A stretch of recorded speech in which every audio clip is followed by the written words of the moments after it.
Boys and Girls Club does. What that does is it helps the youth get off the streets and have a place to go. That's our mission. We want the kids to have some place to go. A couple of weeks ago, we lost a young kid, right around the corner to a senseless act of violence. High school student shot the other high school student, and the youth passed away. What we need right now is unity between all of the groups and organizations that are out there that help the kids. So this is just a start of something we're going to do and try to get everybody together so all you guys that are out there that are young and have no place to go, have a place to visit. Have a place to have some fun, where it's safe, you're in a good environment, where people treat you right. Let me get to my notes here. All right, so tonight what I did is I have 14 bouts for you guys. There's men, women, there's kids, there's adults. All the bouts are evenly matched. You're going to see a lot of kids here that you know, local kids from New Rochelle. What I don't want, guys, is any booing, all right? Anybody that gets into the ring here, it takes a lot. So if they're not from the area, if they're rooting for your guy, that's great. Cheer as loud as you want. But nothing derogatory, no booing, because if you step up into this ring, that's about the hardest thing in the world to do. These kids in the back have worked so hard to get here, and they're nervous. They're shaking back there, and they want to put on a show for you, so give them that respect.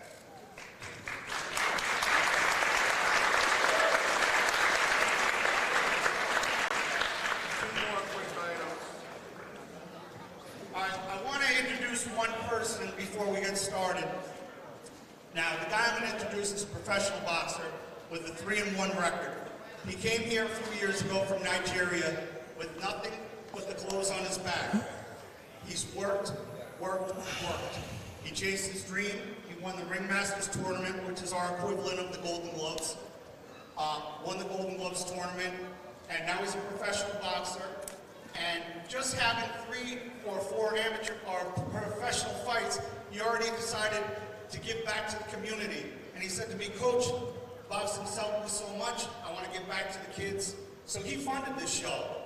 He took the money that he's worked so hard for, and they don't get paid a lot at the beginning of their professional career. And he did that, and he funded this show. So the reason why we have it right now is for the ultimate warrior in the ring, Afuma King. Right. Glasses on, it's all Americanized.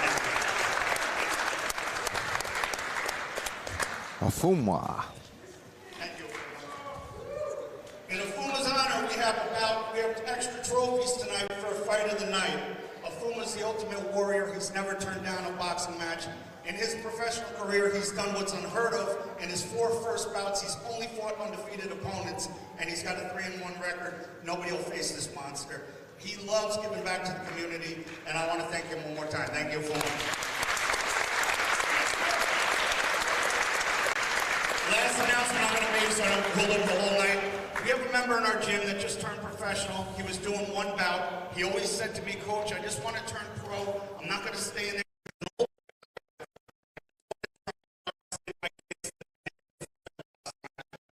Had a professional boxing match. He won. He's retired now. Unfortunately, his 17-year-old son, who's a senior in White Plains High School, was just diagnosed with cancer. He was looking at colleges, on his way to colleges, and now he's in the hospital receiving chemotherapy. What I'd like to do is send around a 50-50 raffle today. If you have any extra change and you want to purchase a raffle ticket, I'll have it in the back right over there by the DJ booth. The lady's waving right there. So if you could, we're going to contribute to his family. The other 50% after the 8th bout, we're going to announce the winner of the ring and you get the cash. And I think that is it. Oh, also after the 8th round, we're going to introduce some celebrities in the audience, and there's a couple of them here. Thank you very much, guys. Coach Ryan O'Leary, ladies and gentlemen. Before we begin with tonight's festivities, I ask that you all please rise and face towards the American as we welcome Eileen and Gabby to sing our national anthem. I can't promise you.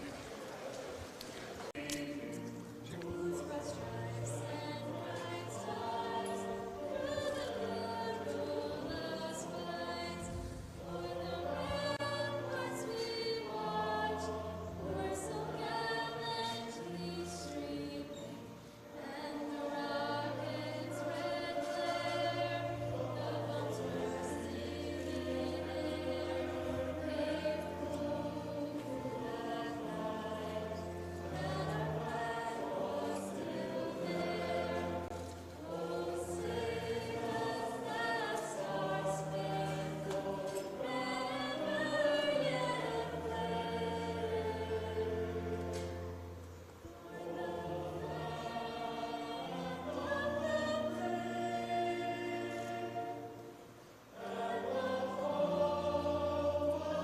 Well.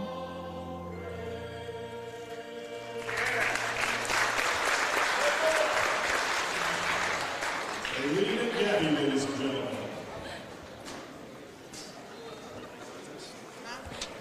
Yeah, run through the rules, run through all to say USA Boxing. Ladies and gentlemen, all 14 bouts tonight are sanctioned by USA Boxing Metro with our officials at ringside. We ask that you please feel free to photograph and record tonight's action. However, please make sure that all flashes and lights are turned off of your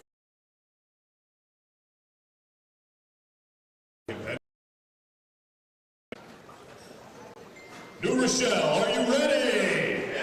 Make some noise, New Rochelle, as we begin tonight's event with our opening contest.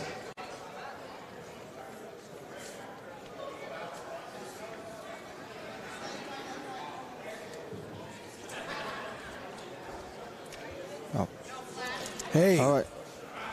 So, you know, You want to try the play-by-play, or you want me to do the play-by-play? No, since you're going to be doing the camera, I'll do the play-by-play. Play-by-play. All right. Okay. I'll jump in and out. Right now, I'm not even sure if we're up or not. Yep. So, Competitors for our first bout. all right. Report to the ring So at we're this over time. here in New Rochelle, which I just found out is a part of New York City. Is that right, Ernie? No, it's not a part of New York City. It's part No. of Westchester County. Westchester. That's right. It's the first county right outside of the 5 boroughs of New York City. Westchester is the first county. Yes.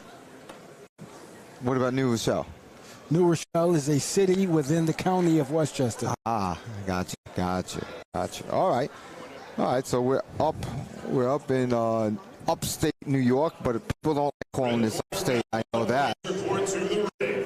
So we are up and waiting for the first fight. And it's going to be an entertaining card. We have 14 bouts scheduled today, and they go from novice to open class. Our main event, which is in 165. Just before Cassius Clay was around, people have that name Cassius at all? I'm sure it was mentioned correctly. Yeah. But we know there was only one man who made it great. Okay. Wow. And Columbo comes right out, and he goes right at Brooke. And Colombo has his head down, and he's just throwing some hard right hands. Some lefts. and rights. But that right he's really favoring that right hand. And Brooks is nice. Brooks is the southpaw, well composed, and he's trying to keep Columbo at bay. He's not keeping him at bay too much, Ernie. He's Well, that was the key word. He was trying. Yes. You didn't say he was actually keeping him at bay. He was trying to keep him at bay. Well, I'll tell you, Columbo is definitely applying the pressure. Yeah, with his head too. He's throwing a right hand. He's throwing a left hand, and he's kind of rolling in with his head and body as well. Wow, good body shots exchanged there by both of the guys. Right. Brooks is staying calm, and he's investing in the body early. That may pay off. I think so. Oh, those are some hard shots by Brooks to the body. Really nice shots out of his lefty stance. But Columbo is not to be deterred. He's still throwing lefts and rights. Right. He has Brooks with his back up against the ropes. And Columbo's almost turning into a lefty while he's got Brooks on the ropes. Do you see it? Yes, I did.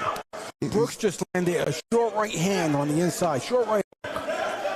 Wow. These guys are exchanging some very hard punches. And Brooks just checked him with a hook. All right. I like it. Wow. I don't know if Columbo could keep this up. That's a lot to ask of yourself to do something like that. I agree with you. Hard right hand. And I think he stung Brooks, but Brooks finished with a three-point combination. Wow. Look at that. And that was a good round. That was. But from Columbo's point of view, I hope that wasn't a one-and-done round because I like his output, and he definitely brought the fire. Can he keep it? I mean, let's go to the videotape. I mean, to the point of view cam. Anyway, so you see Brook come down, and this is Brook against the rope. Brook comes out and he stays against the rope. Colombo comes out, puts his head down, and right away, just that's the theme. That right hand is what he's about, and that was pretty much the whole round. You know, during the round we did get some. During the round, we did get some some good action from Brook, who landed some really good body punches. Right, he did. He invested early in the body, and we're going to see if it pays off in the second round. Here we go, round 2. Colombo starts off right again. He appears to be a little slower, and Brooks is now returning punches. Oh, Brooks came forward a little bit. It's Brook or Brooks? It's Brooks with the S. Brooks is really going to the body hard. Wow. Wow, they're changing punches, and Brooks is hurt. Colombo hurt him with a 3-punch combination, hit him with a right uppercut. Brooks is now leaning against the ropes. That's the one thing. You invest in the body, you have to make sure to bring your hands up to protect your face. Right. And I tell you, Colombo is undeterred. He keeps pushing Brooks back to the ropes and throwing punches. And land punches as well. Referee Will Farrell in there. And there goes Brooks trying to spin him out the corner. Referee breaks him. Let's see what Brooks could do. Well, he ran right. He almost ran backwards into the ropes, it seemed. I thought he was going to stand. So, you know, I'll tell you that Colombo is applying pressure, but it's not effective pressure. However, because Brooks keeps backing up into the ropes, he's making it look much more effective than he really is. Okay, I'm going to take the dig with Ernie because I think it's effective pressure because he's keeping him going back and he's keeping his move. And Brooks is really an answer for a while.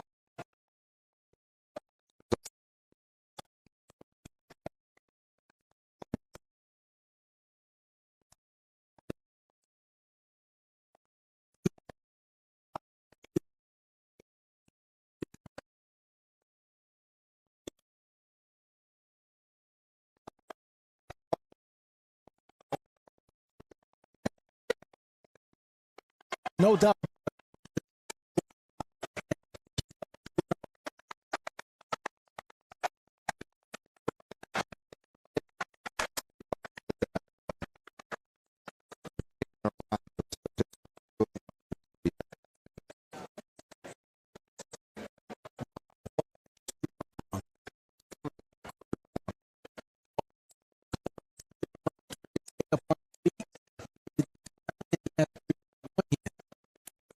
Absolutely. Wow, these are two good. This is an opening bout. Two tough individuals here. They're all they have.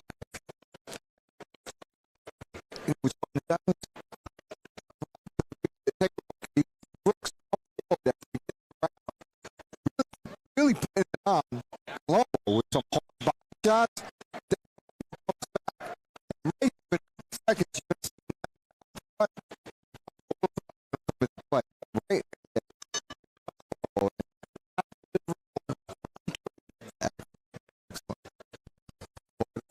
That was that we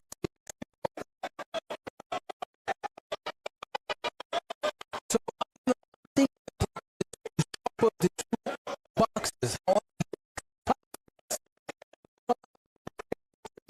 and then Colombo will just take over. Colombo is a freight train. That's why Colombo is just coming forward and refuses to stop throwing punches.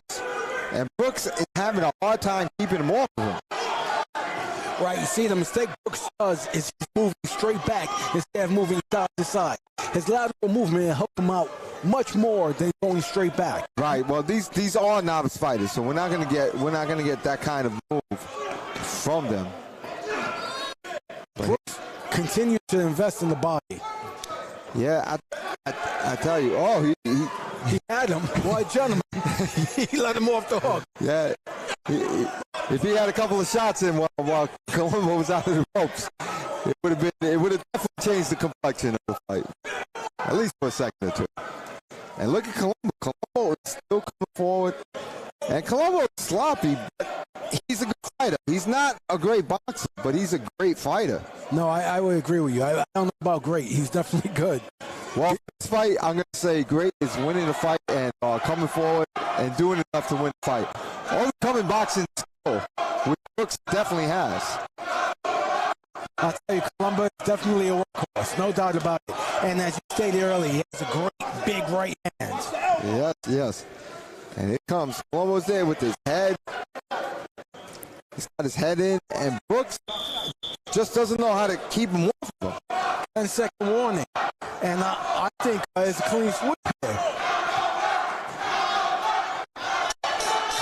End of the bout. What a great opening bout. Excellent, excellent. That's the way to start off tonight. That is definitely the way to start off tonight. And look, makes sense. Colombo has the former world welterweight champion in this corner, Aaron Superman Davis. Well, I accusing Aaron Superman Davis of fighting the way his guy Colombo did. No, not at all. Maybe his first week in the game. Okay. Oh, you know what? Aaron Davis grew up. His son was Tumbler.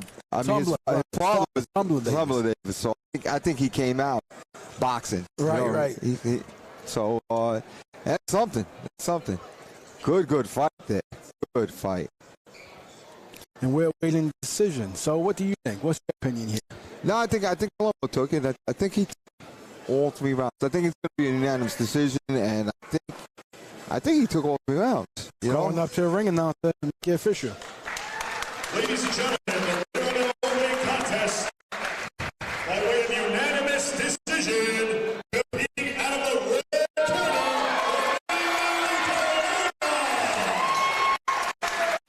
Well, you were right. You want to know. No, you had called it before I said it. You were just seeing if I was going to argue with you or get into some tit for tat with you. But I refuse, Bernie. I refuse to get into these type things. You know? Well, that's good. That's going to be different. All right. So let's talk about Cassius Brooks, because Cassius Brooks definitely had skill. I thought he was the more skilled fighter. No, I agree with you there. I just think that he lacked confidence. Right? It wasn't even a matter of conditioning. I think that it was definitely a lack of him putting it together and keeping a rough fighter off of him. He had to utilize that lateral movement. Well, yeah, it's lateral movement. It's punches. It's sometimes it's a little bit of wrestling. You know, you got to be able to wrestle a little bit. You know, I mean, it's not MMA, but you have to keep a guy at bay, even though it's not MMA. So I would agree. You have to keep him at bay. Definitely utilize lateral movement. You can't hold in amateur boxing. However, you can apply effective pressure to stop your opponent from punching. Right.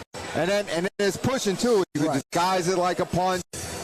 You can cough a little bit. You know, just for a quick second to buy yourself that time. And those wrestling type maneuvers are very important. Absolutely. I agree with you. I definitely agree with you. We're going to get ready for our second bout. We're going to go up to the ring. Hey, guys, I'm going to unplug real quick and put right back in. If you don't see us, we'll be right back. We'll be right back, just in case you don't see us. Out of the blue corner, representing Summit PAL, here is Joe Spence. All right, Joe Spence. Competing on the red corner, representing Champs Boxing Club, ladies and gentlemen,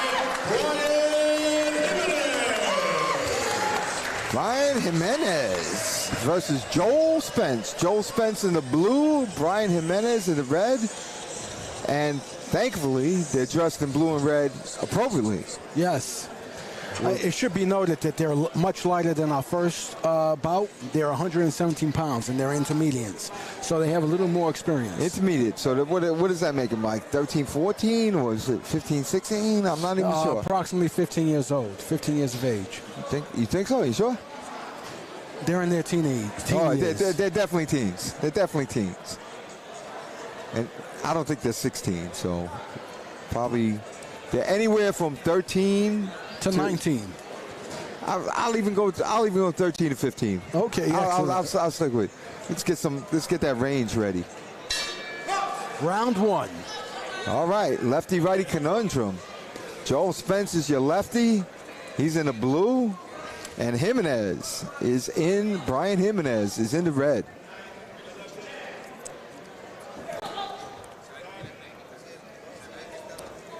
And these kids already are displaying a lot of skill. Right. Especially compared to the first bout. They're showing composure. They're looking at each other and finding that range. Yeah, absolutely.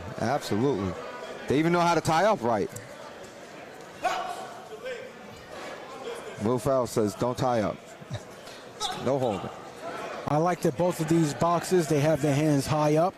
They're protecting their face and body. This is nice. Okay. So Joel Spence is showing that jab, and I was saying he hasn't reached yet, but he definitely reached there. Good sportsmanship on Spence's part. He helped his opponent up from the ground. Well, Spence did something smart. He, when Brian Jimenez grabbed him, he just leaned on him and put his hands up and just fell on him. That's right. He applied his body weight on him, which is great. Right. And I don't know what this Jimenez is doing. He's throwing his hands up and he shouldn't be doing that. He should be letting his hands go. He keeps putting his hands up like he's going to get punched in his face while he's putting his hands up. So right or wrong? No, I agree with you there. I can only think that in some other fight, he probably got warned for hitting while holding. So now he's being extra cautious, and that may come to hurt him in this bout. Okay. So Joel Spence switched from lefty to righty now, and he's fighting righty, looking around for a spot. Brian Jimenez is... they're both exchanging, but they haven't landed anything clean yet. Not really. It's hard to say who landed a punch, if anybody did.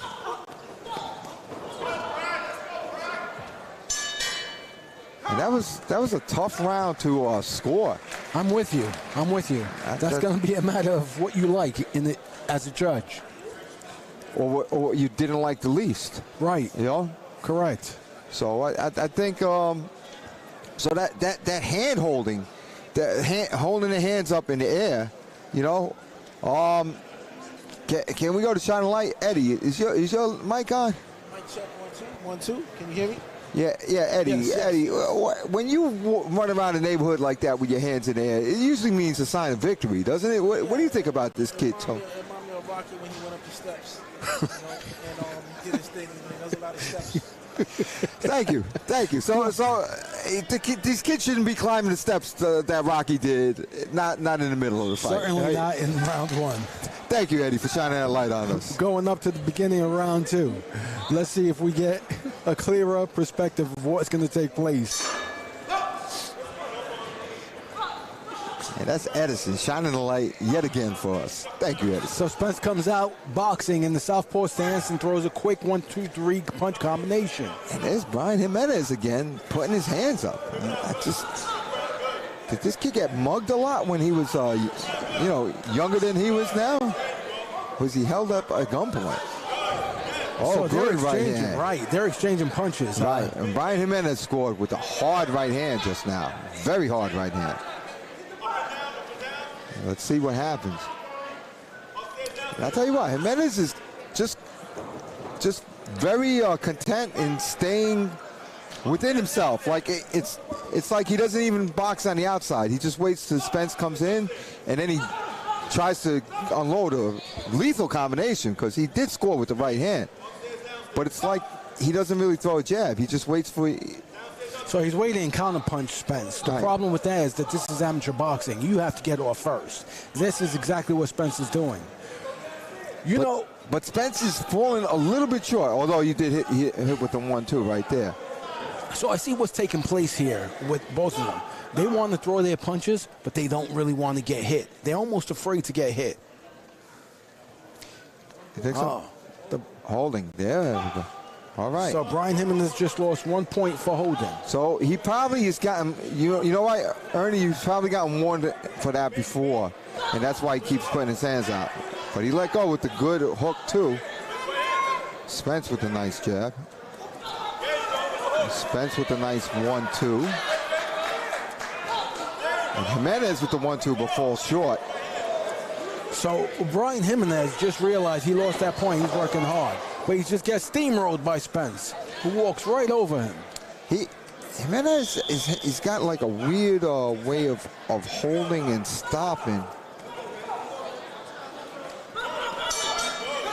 All right. I think that was more of a definitive round for us. Right. So I would say that was Spence. Right. That was definitely Spence's round. He defined himself a little clearer in that round as opposed to round number 1. All right. Now, Ernie, I've seen National Geographic. There's like a spider that hides in a hole, and when the bugs come over, it just jumps out and grabs him. Brian Jimenez reminds me of that. He stays over there. He doesn't come out too much. But if you come into his territory, he's letting out with some lethal shots. He did land a couple of them. You know, he's like that. But outside of his little hole right there, seems a little bit off. What do you think? I think he's a little reluctant to throw shots. He's gun shy. He definitely wants to counterpunch, but he has to be more effective and get off first if he expects to win. Absolutely. Okay. Here we go. Round 3, last and final round. And Spence definitely comes out a little more aggressive.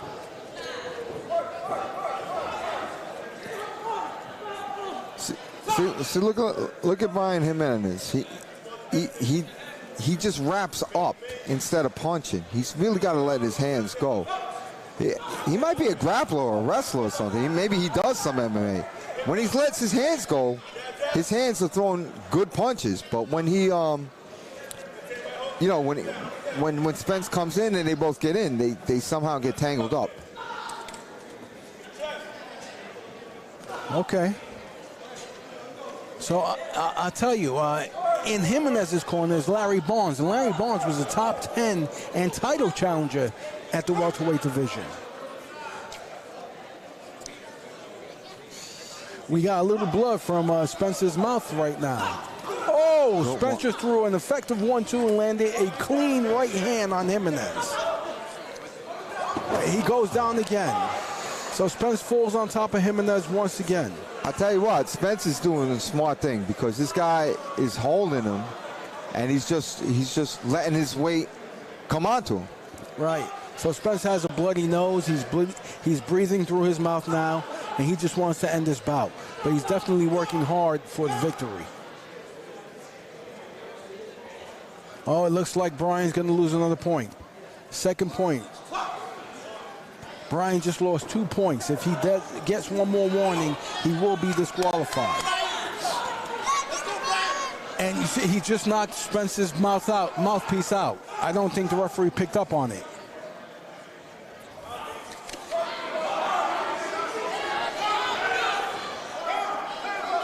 And he just noticed the mouthpiece is out in the center of the ring. He's picking it up, and he's directing Spence back to the corner. Spence Sr. is in the corner, washing out the mouthpiece, placing it back into his son's mouth. No directions, even though he's talking to him. And here we go. Let's get a strong finish to this round. And Spence goes right at him. Yeah, I think Spence hit him with a good shot there. And this Brian Jimenez is he's like a spider web. If you come into that trap, you're getting caught up in it. And Spence is doing the right thing. He's throwing a lot of punches. So I would say definitely Spence defined the second and third round. It was a bit clearer. And I have a 2-1. Well, it possibly could be a 3-0 win for Spence here. In any event, I believe Spence pulled it out. But valiant effort by Brian Jimenez from Champs Boxing Club.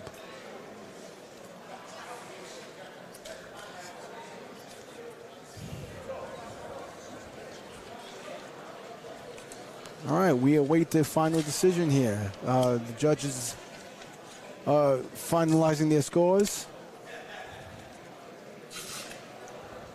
The ring announcer will be collecting the scores before announcing the winner of this second bout. Let's see who is the official winner. Photobombing? No, I'm not. I want a photobomb.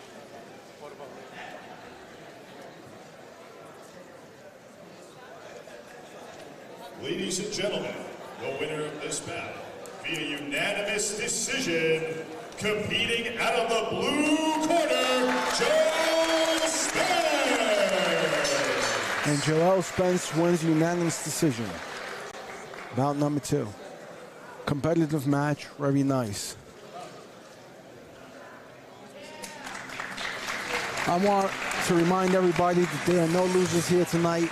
It takes great courage to step up into the ring and to participate, especially in front of a crowd. All right. All right. So we're going to be going to bout number 3, which is 160 pounds, the middleweight division. And that's going to be Justin Booker from Strong Island Boxing Club. And he's going to be facing off against Gio Rivera from Champs, Connecticut.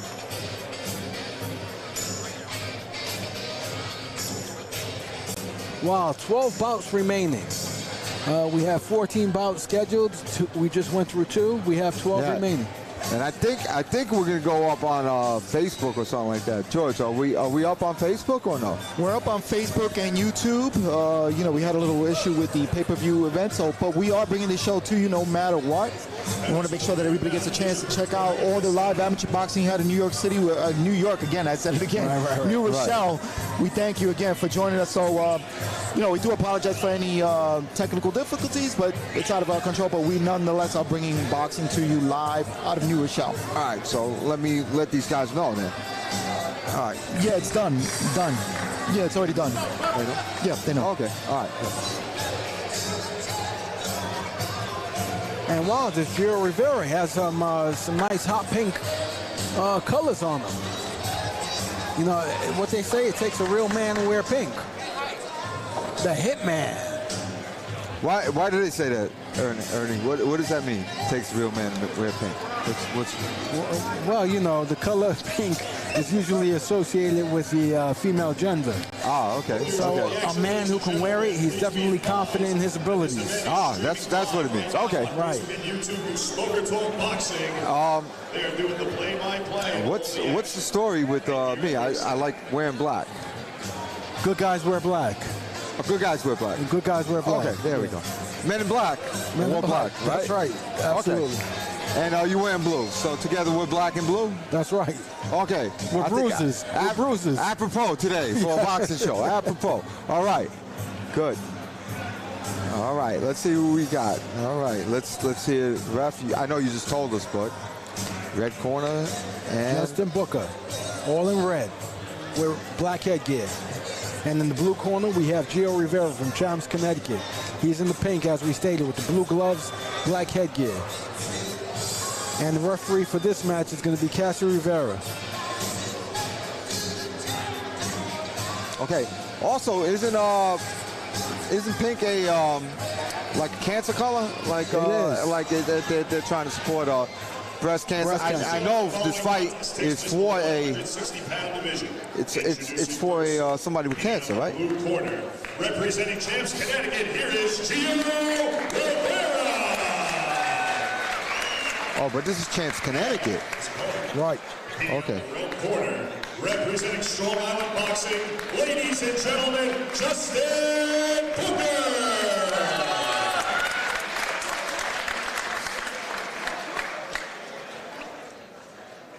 So they're receiving instructions from the referee, Cassie Rivera.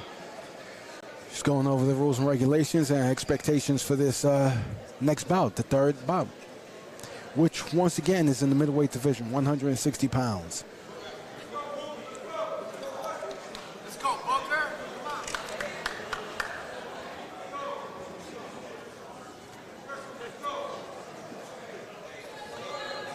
All right.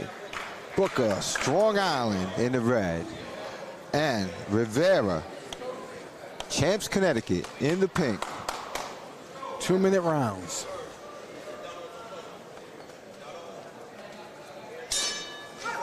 Round 1. Lefty-righty conundrum. Booker's your lefty in the red. Gio Rivera comes out with 3 sharp jabs. Taller fighter, already using his height. And I like the fact that he's still jabbing, even though he's fighting a lefty. That's a big point for me, that you still have to jab, even if you're fighting a lefty. And he's doing a good job of that, Gio Rivera is. Yes, Gio's keeping Booker at bay with that jab. All right, Booker's going to have to make up his mind on how he's going to get in. A little bit of a height disparity syndrome going on. So I don't like that Gio Rivera is trying to hunt Booker down now when his jab is effectively keeping him at bay. He shouldn't be making himself smaller is what I'm trying to say. Well, he's coming forward. I don't know if he's saying he comes tall. Of course, as soon as I say that, he starts bending down and making himself smaller. To your point, Ernie. Right. Proving you right yet again. I like to see him use his God-given gifts, and that's his height. He has a great jab, and he can stick right hand right in there every time. Every once in a while, up and down, body, head. Well, Booker's on the outside, and he's kind of pausing and waiting to see what he's going to do. He throws the left hand once in a while. But Booker himself is going to have to find a jab. And just as I said that, Booker did find a jab and scored with it. I like the composure that Gio Rivera is showing. Booker's starting to get comfortable. He's starting to let his hands go.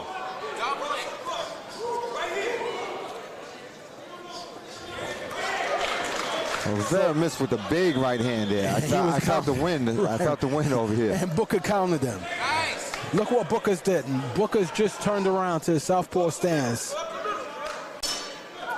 End of round 1. He's been in the southpaw stance the whole time, Ernie.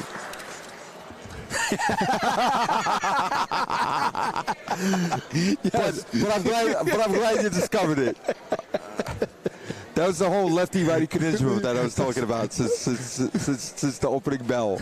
Yes, it was. Yes, it was. I guess I got it backwards. Yeah, that's it. Because he turned a little bit and came back. You're like, oh, he went back into the lefty stance. That's right. Yeah, wow. All right, that's good. That's that beautiful concentration. So we got the taller fighter, and you're looking for him to keep his distance and land his jab effectively. Absolutely. I think that he's controlling the distance between himself and Booker, and he has to use his God-given talents. He has to use his height. Yeah, absolutely. When something works, you stick with it. Here we're going to go. We're going to go up to round number 2. See how it turns out. Yep. All right. I want to see Booker make some adjustments, because Booker was having trouble getting inside on Gio Rivera. Booker's your shorter fighter in the red. Gio Rivera is in the pink. And Gio Rivera comes forward, and forget about his God-given talent of being taller. He just came in and rushed in for some punches. Right, and it's a problem, because if Booker effectively closes his punches on the inside, shortens his punches on the inside, he may catch Gio Rivera coming in.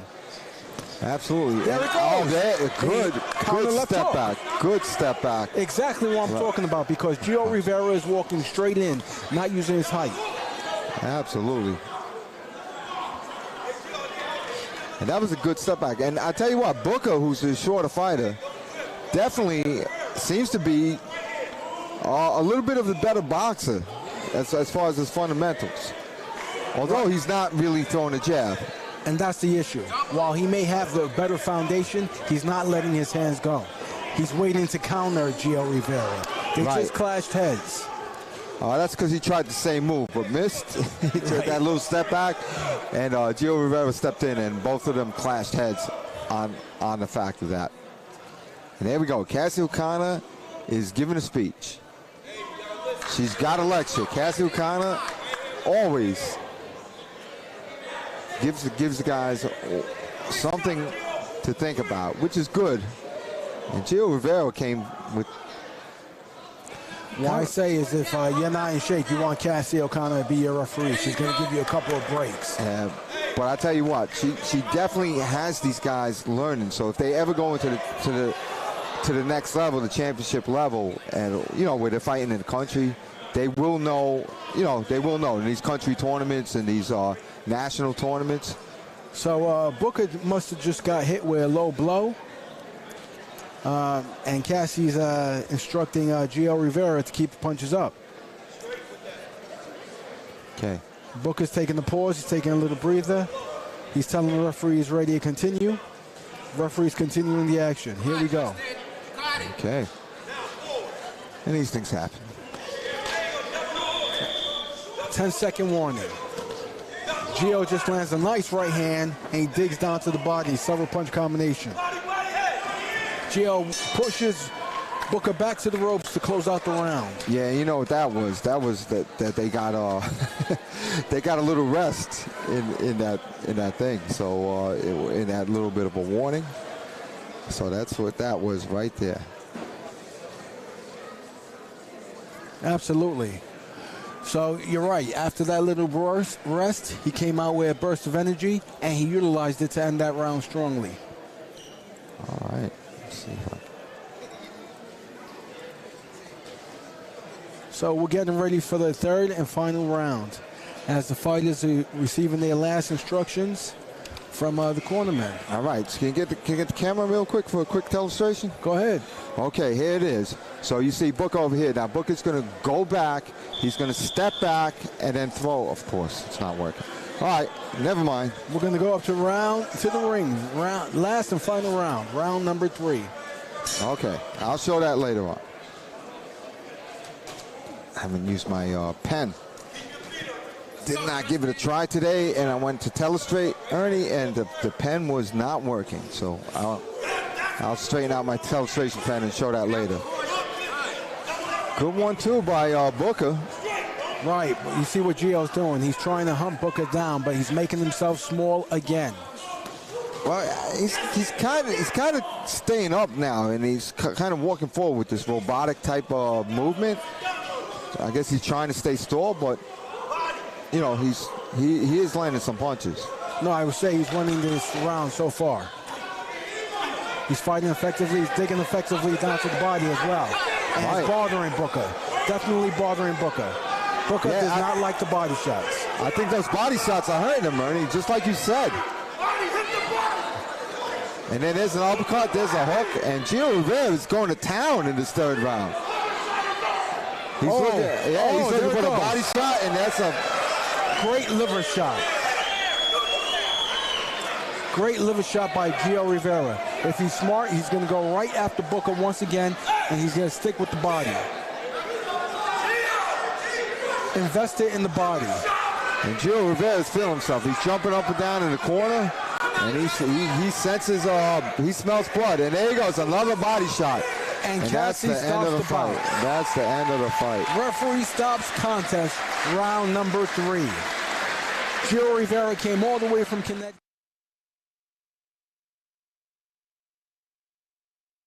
Referee stops contest, round number 3. Body, and the body shots worked. He was throwing a nasty left hook and right uppercuts to the body. It was very, very good. I like when a young fighter finds something, he sticks to it. It worked. And he found it in round 3. That's right. That's right. So that was really, really good. Very interesting.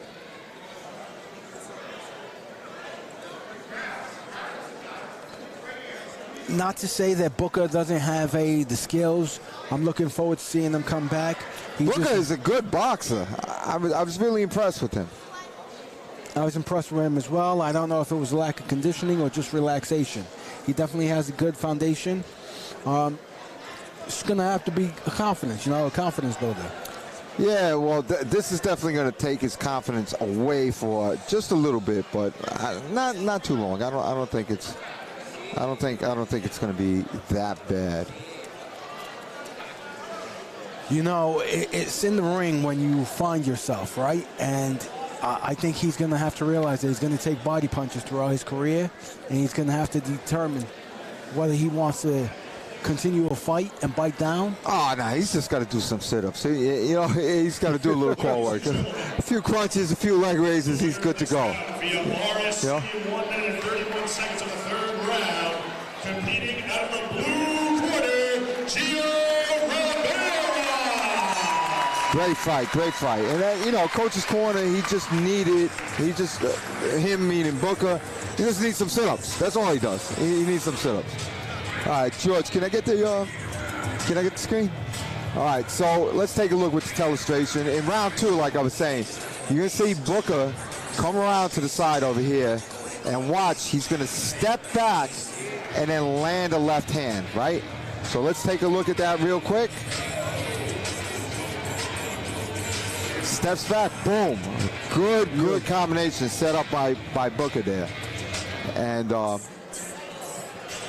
so that was one good thing. And then in the next round, we just saw a body attack, and that just really sucked the wind literally out of Booker. It zapped his whole energy. Yeah, whatever energy base he had, it sucked it right out of him. And a body shot can do that to you, you know. And he just really wasn't ready for the body shots. And I'm gonna try to find it in the round 3. I'm pretty sure I could pull this up, and we're gonna show the beginning of the end.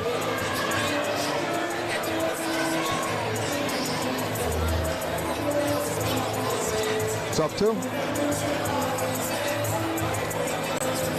The good thing about it was that Gio Rivera in the last bout, when he hurt Booker to the body, he recognized it and he stayed there. He continued to invest, and it paid off for him in the end.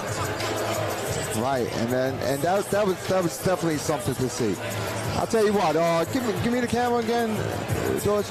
So you take a look. Here's Gio Rivera, and right about here is where it started to end. Watch these little shots as they go in here. You see that? Right there, and it affected him. You can see, that's another one. You started seeing, and these punches were devastating. It really sucked the life out of Booker. And then you could see how the fight just completely changed right then and there. Scheduled for the 203-plus pound division. Introducing first, competing out of the blue corner, ladies and gentlemen, Richard Barrow. As opponent, competing out of the red corner, representing Champs Boxing Club, here is Juno. All right, I heard some name, but Juno Moon. Juno Moon out of Champs Boxing Club. Who's Moon? Juno Moon out of the red corner. Juno who it was. I know exactly who he is. He's facing off against Richard Farrow, who's unattached, boxing out of the blue corner. Round 1. I'm a little upset at you, Ernie, because I asked you whose moon it was, and you knew, but you didn't tell me. All right, so Juno is in the red shirt, and he's your lefty in the lefty-righty conundrum. And Richard Farrow, unattached, with the blue shirt on, coming forward, and he looks like he's just loaded up with his right hand. And Juno seems to be using his jab now. 1-2, effective 1-2 from the southpaw stance. I like what I see from Juno. Who knew? Juno. And I did too. And Juno's landed with a lot of punches. I just hope he doesn't punch himself out. All right. Farrell is saying the same thing. He doesn't want to get punched out either. You know, what I would like to see from Juno is I would like him to invest in the body. Farrell's body is wide open. I'll tell you what, Farrell's got to start throwing some punches. There you go. And just as you say, he throws 6, 7, 8 punches. And that's what he's got to do. He's not. There we go. Oh, Juno landed 2 effective left hands. Absolutely. And Farrell is finally starting to get a little bit more comfortable with this lefty in front of him and starting to land a few punches, although he's taken a few himself. Problem I see with Farrell is his footwork. He's off balance when he's throwing those punches. I think he's really having trouble with the lefty-righty conundrum, and that's a big left hand that Juno caught him with.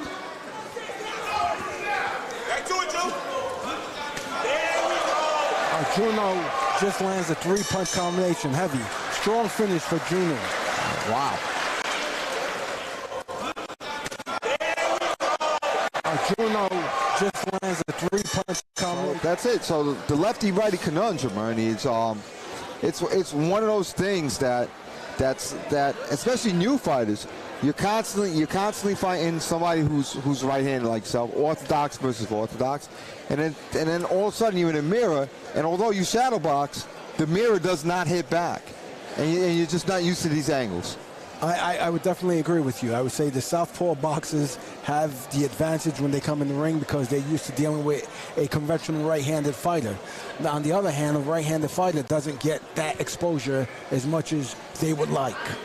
Yeah, absolutely. So, guess what? Farrell's getting this exposure right now. Round number 2 coming up.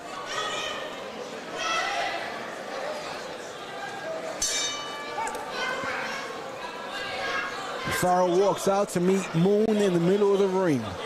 But Moon hits him with a jab right away. An effective left hand going down to the body. Exactly what I was asking for in the first round. All right, and I'll tell you what, Farrell scored with a couple of punches, and I think he's trying to build momentum on it with a front headlock. Junior throws a straight left hand to counter. Oh, he just landed a tough left right. Oh, hit him with 3, 4, 5 punches, and he's going to get an 8 count. Yeah, I think that's an 8 count right there. Right. Yeah, Richard absolutely. Farrell is receiving an 8 count right now after Moon lands a 4-punch combination. And Moon is breathing heavy while he's awaiting to continue the bout. That's a lot of adrenaline going on. See, Farrell doesn't seem that phased. But Junior's coming right back and hitting them up and down, body and head. Yeah, I think those body punches are hurting Farrell, although Farrell shows no effects from it. No, Farrell's breathing heavy. I think those body punches are hurting him. Okay. He just takes a 3-punch combination and another 8 count. That's another 8 count, yeah. And there's nothing more to say then. Those punches got in and they got in clean.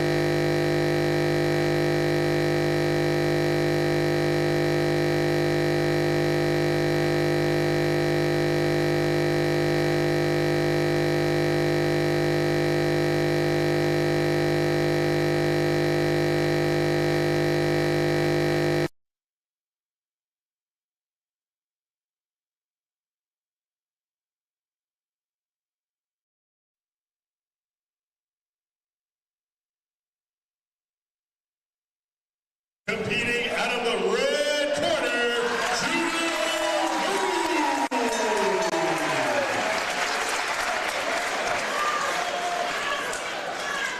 So we're going to go over to the point. Yeah, the point of view cam, and you're going to see one of the first combinations. Juno coming in with a 4-punch combination. 1, 2, and 3. Well, okay. Well, all right, so someone said 4 punches. I know there's a 4-punch combination in there somewhere. Where exactly it is, we're not sure, but you know what? They were all kind of like that. So, yeah, that's pretty much it. So I'll tell you, we completed our first 4 bouts. It's a good show. They're evenly matched, and I like what I see so far from these young competitors. Yeah, and you know what? It takes a lot of heart to get in there. It's great. And how are you going to know? How are you going to know what it's like to get in there unless you actually get in there? You need to get in there. You absolutely need to get in there. You definitely need the exposure in front of the crowd. It's one thing in the gym when you're sparring in front of your stable mates. Right. It's another thing when you're in front of strangers. You have the lights, the cameras on you. Yeah, and this is not somebody. This is not like one of your buddies that you're going against. These are people. These are people that you don't even know. You don't even know. How about Ernie? You know this when other people come from other gyms. What kind of fiasco is that where you have gym sparring from another gym? I tell you, when you have company from another gym, you better bring your best game in because they're gonna try to run you out of that gym. Absolutely. It's like an invasion. That's right. It's horrible. You all join me in wishing a very happy birthday to our very own ringside physician, Dr. Rufus Sandler. Rufus, Dr. Sandler. I call him Sandy. I call him Dr. Sandy. That's a term of infection. Happy birthday, Dr. Rufus Sandler. So we're going up to the ring for our fifth bout. We're going to have Thomas Shen from Southbox. And he's going to be facing off against Jeremy Vega from Slick Sluggers. And this is going to be contested in the 132-pound novice division. Thomas Shen from Southbox. And Jeremiah Vega from Slick Sluggers. Do you know what Slick Sluggers is? I don't even know where that gym is. I don't know, but I'll tell you, his corner man has a slick mustache. Ah, absolutely. And there we go. Can we get a close up on that slick mustache? Ladies and gentlemen, our next contest takes place. That's super slick. Wow. Introducing first, competing out of the blue corner, representing Slick Sluggers, here is Jeremiah Vega. Jeremiah. His opponent, competing out of the red corner, and representing Southbox, ladies and gentlemen, Thomas Shen. Shen. So I can tell you, Shen has some conditioning. He has a lacrosse shirt on. I'm going to assume he's running up and down that field all day long for 90 minutes. Let's see how he runs up and down Jeremiah Vega. He comes out from the southpaw stance, throwing quick jabs. So Shen is in the red gloves, gray and black. Jeremiah Vega has the red trunks on. They both have black hat gear on. Referee Jay, sounds right. Good hook by Shen. So Shen is determined to be the busier boxer out of the both of them. But I can see Jeremiah has a great foundation. He's calm. And he's hunting. He's hunting Shen down. But Shen is landing clean, effective punches. Jeremiah Vega is trying to find his openings. But he keeps getting hit by Shen. I'll tell you, he's giving angles, but he's leaning in a little bit too much, I think Jeremiah Vega is. And Shen is, like you said, Ernie, he's good on his feet. He's moving all over the place, throwing punches from all angles. And he's moving his head very well, too. I'm talking about Shen there in the black and gray. No, I like what he's doing. He's landing his punches and he's moving right out the way. He's not standing still. Okay. Yeah, this Shen's impressive. Three-punch combination, moves right around Jeremiah Vega. And Shen is a punching machine. Let's see if Vega is going to be able to come and walk him down, because Vega is trying to walk him down. He's trying to get in there. And Vega doesn't seem too perturbed by these punches. I mean, he's getting hit, you know, but he's coming in and he's throwing some hard leather when he does throw. Vega is. Right, he's investing in the body, hoping it'll pay off in the second and third round. Great round by Shen. I'll tell you, that Thomas Shen definitely threw multiple combinations and moved left to right, not staying in the same spot for too long. Very, very, very interesting round that was to me. Let me see if I could. I like what I saw from Shen in that first round. Yeah, definitely. We saw Jeremy Vega calm, investing in the body. Hopefully he's going to pay off. He's definitely trying to catch up with Thomas Shen. All right, so let's do a quick coach's corner. All right, so here's Vega. What Vega's doing is he's moving his head down. He's moving, except he's making inside moves. He's not on the inside enough, so he's leaving his head exposed. So if you see, he's making these moves, these little dips, but he's still on the outside. That enables Shen to hit him. If you're going to make those type of inside moves, you have to be on the inside. Back up, round number 2. Let's see if Shen can keep up the same pace. All right, and let's see if Vega gets inside more, because Vega is obviously somebody who can fight on the inside, but he's got to get on the inside so he can land those punches. And Vega is starting to land. Right, but he's still getting hit by 2 or 3 punch combinations, and Shen is not standing still. Right, but you see, yeah, Vega's now you're starting to see Vega start coming in. He's not just, when he's making these moves, he wants to get on the inside. He doesn't want to just slip the punches. He wants to get in on the inside and land punches. Meanwhile, Shen is blazing. He might as well have a lacrosse uniform on, running all over the place, because he's moving. And he's doing it effectively. He's not running, he's punching and running. Absolutely. And he's landing clean, effective punches. Right, and here comes Vega. And again, Vega did a good move right there. He got in, but he only got in like 1 punch. And he's got to get in more punches. Shen is out-punching him. Shen is definitely out-punching him and outworking him. But I can tell you, Shen is slowing down just a tad. Just a tad. Now, if Vega could turn it up, he may turn the bout around. He's got to stay on top of him. Look at Shen. Shen just bounces around. He's like a ping pong machine that's gone crazy. Oh, nice 3-punch combination. 4-punch. Shen put his punches together well. And what Jeremiah Vega is actually helping him out, because he's walking straight in. He's walking into the punches. Yes. Yeah, he's walking into the punches. Wow, great round by Shen once again. Outboxing Vega in this round. I think Shen is up 2-0. Okay.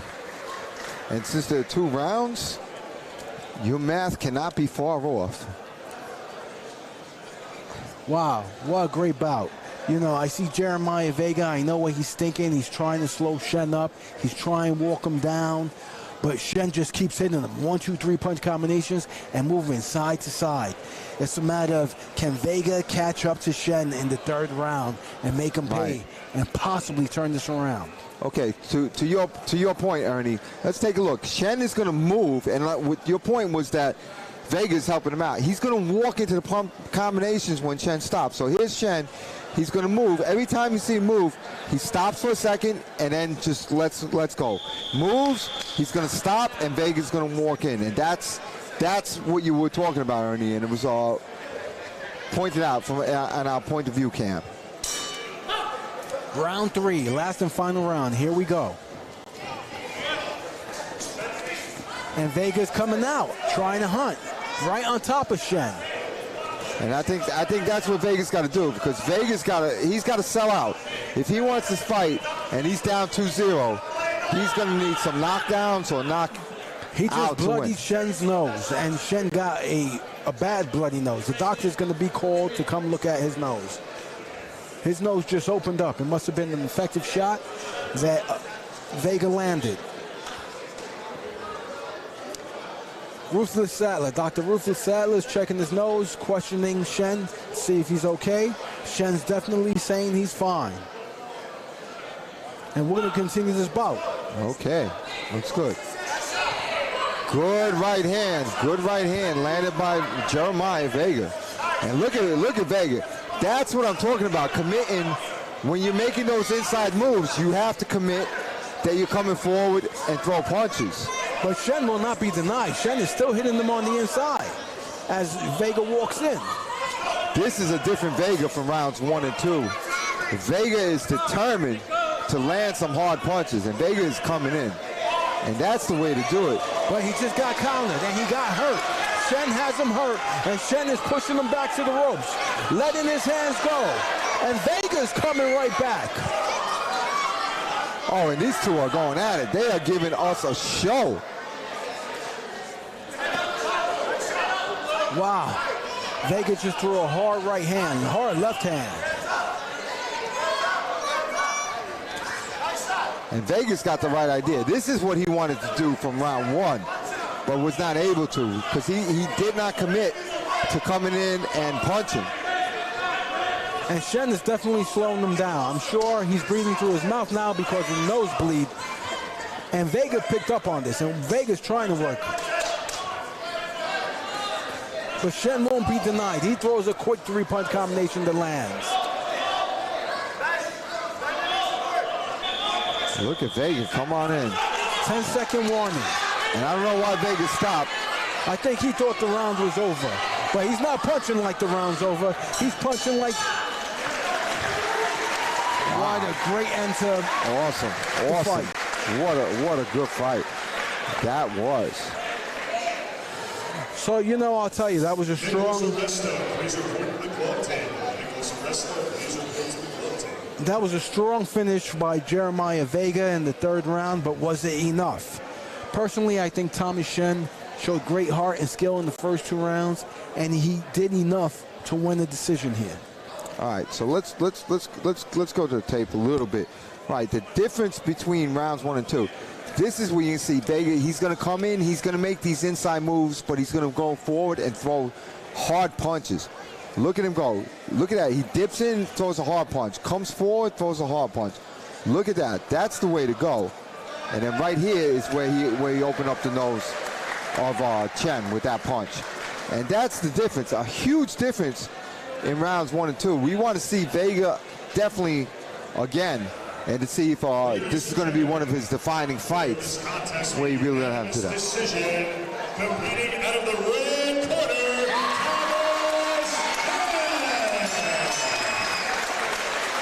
And that was definitely a right decision. Tommy Shen definitely did enough in the first two rounds, clearly, to walk away with the victory. All right. Edison, shine the light on us, Edison. Shine the light on us. What do you think of it?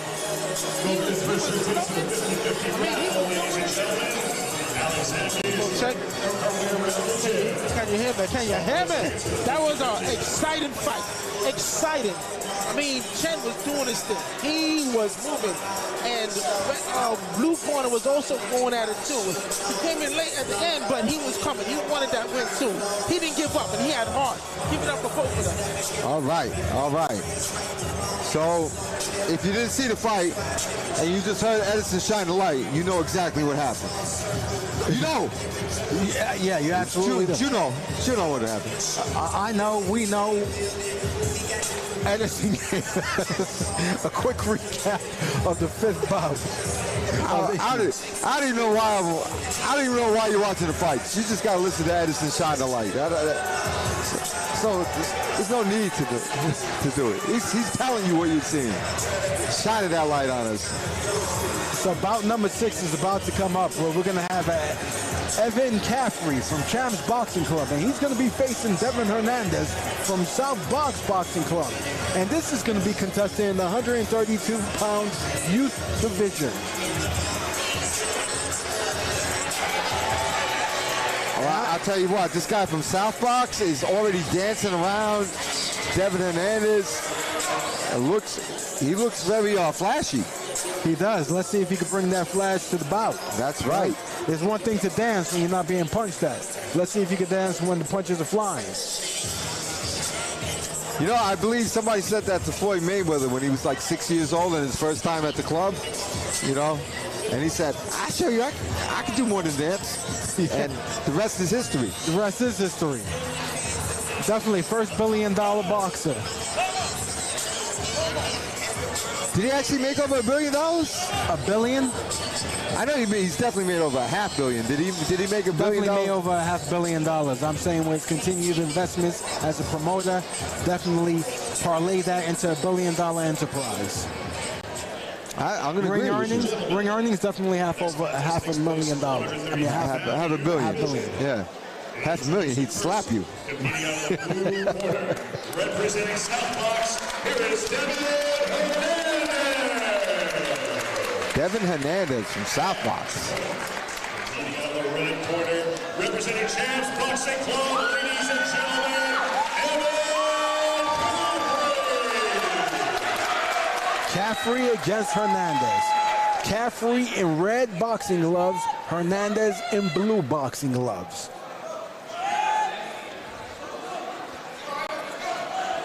Caffrey with the red jersey, Hernandez with the black jersey. Oh, Hernandez comes out throwing hard, heavy leather. But Caffrey doesn't seem deterred at all. He's just unfazed, throwing punches right back. And this is a good fight right here, ladies and gentlemen. Devin Hernandez in the fancy shorts, the red, white, and blue shorts. You know what I like about Caffrey? He's calm, he's cool, he's collective. Yep, and he's holding his stance, and he's throwing his punches as if nothing happened. Right. I think Hernandez is definitely going to burn out, and Caffrey's going to make him pay. I do not think Hernandez is going to burn out. Hernandez looks like he could go forever. We're going to have to see. Caffrey's going to start pushing and opening, and then just as I say, he lands a 1-2. He's going to have to keep fighting tall and doing that, but he has to be more active. Right, so Hernandez is he's not the straight up by the numbers boxer. He's flashy. His hands are all over the place. He's throwing hooks, he's throwing jabs. He's a little bit wilder, but he's very fast. Caffrey's thinking, Caffrey's watching him, and he's waiting for his opening. Caffrey's holding his stance very well. And look at that. Just as Hernandez tries to walk in, Caffrey stops him with a jab. Caffrey's working that jab, and he's taking control of this round. He slowed down the pace. He lands an effective 1-2. A right uppercut. Tell you what, but Hernandez just landed a couple hooks in there too. All right. What a great first round. Who got that round? It's going to be a matter of preference. Did you like the effective aggressiveness of Devin Hernandez, or did you like the calm, cool, collective Evan Caffrey, who stuck to his basic boxing, jab, 1-2s? And holding his stance the whole time. Right. You know, you're talking about Hernandez is squaring up, going from side to side. Not that you can't do it, but it takes a lot more skill because you're showing a lot more of your body when you don't take that stance to the side, when you don't take that hard stance, which Caffrey is doing. And these guys are really showing us, like, from youth, that good habits and, you know, how they work out. No, I definitely like what I saw from both boxers. Yep. Let's see if we got the classic boxer, which is Caffrey, or we got the flashy Devin Hernandez. Yeah, boxer puncher from Devin Hernandez. And Devin Hernandez is throwing hard punches as well. Hernandez is trying to press it. Caffrey won't be denied, and he answers back with a 3-punch combination. 1-2. He's protecting his circle. He's going to be warned. He's measuring Hernandez, the shorter Hernandez. Oh, I don't think so. I don't think that was measuring. He just puts that out. 1-2. Lands an effective 1-2. Let's see what Hernandez could do. So Hernandez is looking for angles, but he's got to throw punches when he looks for angles like that. Caffrey, jab to the head, right hand to the body, jab to the head. He's going up and down. Right, Hernandez did answer with the hook back to the body, though. 3-punch combination by Hernandez. Answered right. Oh, effective left hook by Caffrey. Right uppercut, left hook.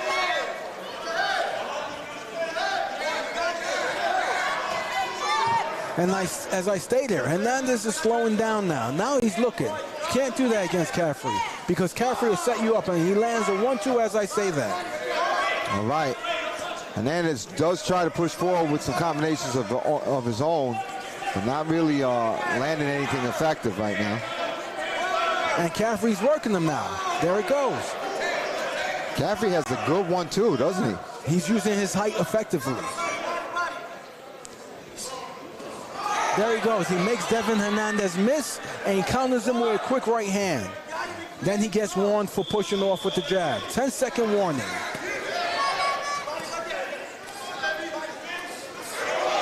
Quick 1-2. Another. Wow. I say that was a clean win in that round for Evan Caffrey. Yeah, that was very good. That was a good round. Definitely outboxed Devin Hernandez in that round. Wow, so Devin Hernandez is going to have to bite down and bring it all in the third round. It's a competitive fight, and I think the third round may possibly decide who's going to win this bout. I'm not even sure. So let's take a look at Caffrey's quick 1-2. He just lets it go very quick.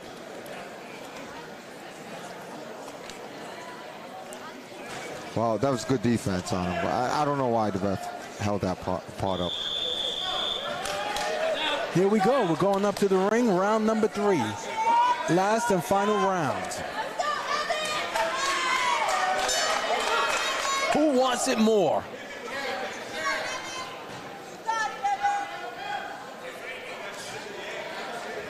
He's got some jab, Caffrey.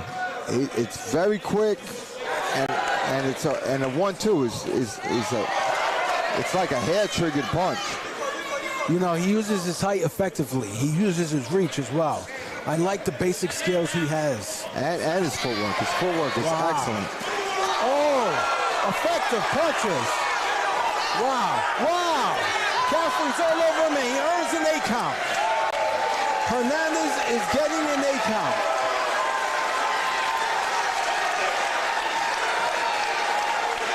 I like this kid, Caffrey.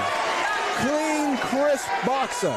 But Hernandez not deterred. Hernandez comes right back, punching and applying pressure, pushing Caffrey up against the rope. And you got to give Hernandez credit. Oh, good right hand by Hernandez. Good right hand by Hernandez. And Hernandez is trying to get it back. Caffrey gonna be warned for pushing off. That should give Hernandez a little bit to catch his breath and come on again. And he does. Good hook by Hernandez. But Caffrey comes back with a quick 3-punch combination. Followed up by 1-2. Another right hand. Hernandez is standing there taking these punches. Caffrey lands another 1-2. See, Hernandez is trying to. Hernandez comes in with a 1-2-3 pump combination. And a left hand right hook. Oh my goodness. But he walked right into a short right hand from Caffrey. They are letting him go, George.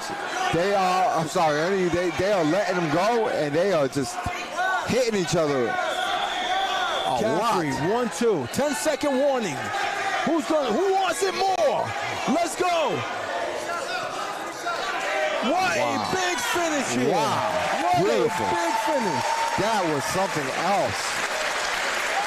That was a great bout. I'm impressed with Caffrey. Not to deny Hernandez. Hernandez showed great heart and effort.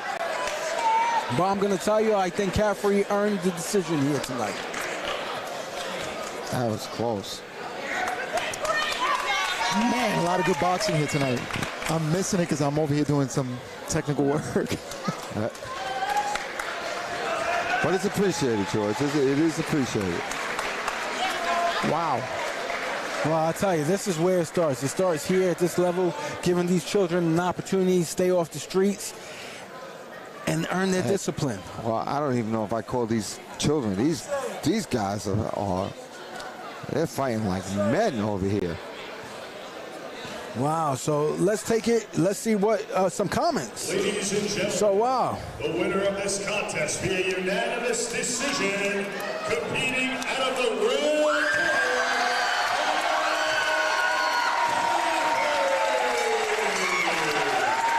Evan Caffrey. And wow. Excellent. Let's just see a replay of what led up to that 8 count in round 3, and you're going to see Caffrey go to work right here.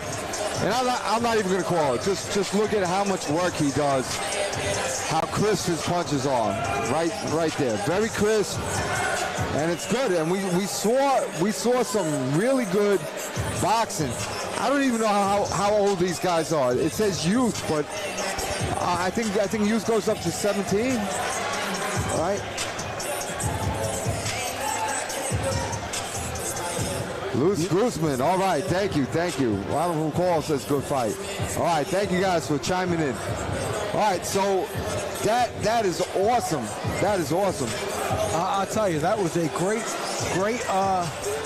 that was definitely a great round, about all 3 rounds, right? We had the clean boxer in Evan Caffrey against Devin Hernandez, a tough, effective puncher. Right, and Devin Hernandez had a lot of good things going on. He was hooking, he was throwing some punches. He needs some more basics mixed in with that style, you know? And then meanwhile, Caffrey has that style and everything's clean, everything's clean. Even when he's moving around with his hands up, he's a very sharp fighter. Right. So I think Devin wasn't expecting that type of fight, right? So he had to be just a bit more aggressive, and he had to use those angles to work on the inside. There were times when he was effective, but Caffrey just outworked him. Right. Just a few more basics, and he would be in. So, all right, now let's go up to the ring for bout number 7. Action packed. Let me tell you something. Woo! That's what I got to say. That, and Edison once again shine the light. It's shown on my head. I feel like I can see better when that man talks to us. That's right. He shines a bright light and he brings things into focus. Thank you. All right, we have some young men here that are younger than most men. 90-pound peewees. Nicholas Udesta. Are these 1 minute rounds? I believe they probably are, because they're peewees. And I don't even know if it's politically correct to call them peewee, except that's their names that USA Boxing gives them. So we're going to be having Nicholas Udesta from Strong Island Boxing Club facing Muhammad Khan from Carlos Ortiz Boxing Gym.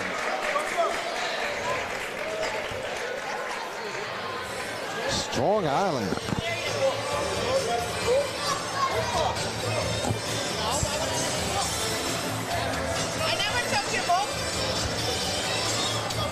So here we go. We're waiting the beginning of this bout. There was a little bit of yelling going on over here behind my back. They were just looking for Muhammad Khan's book, his amateur book, to begin the bout. Okay.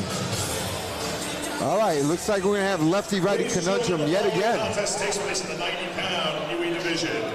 Introducing first, competing out the blue corner, representing Carlos Ortiz Boxing Gym, it is Muhammad Khan.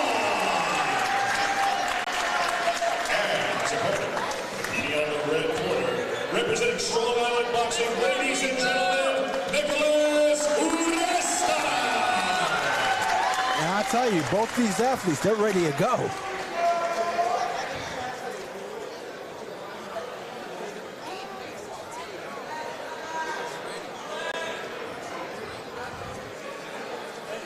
Receiving last-minute instructions from the referee.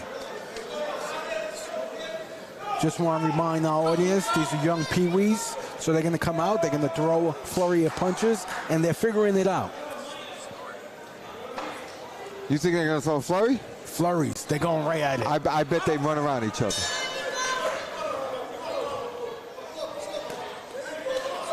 And there it goes. There go the flurries.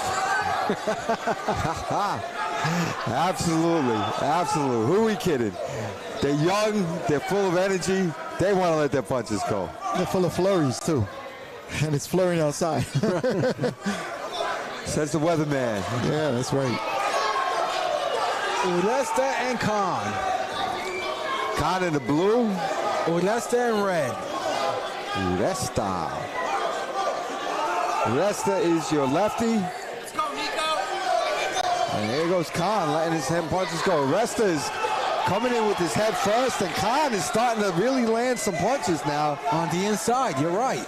Udesta is not punching. He's just diving in with his head right now. Making a little bit of a mistake. A little over anxious and getting in before he's punching. He's got to let his hands go. Here comes Khan. A little holding and hitting on Khan.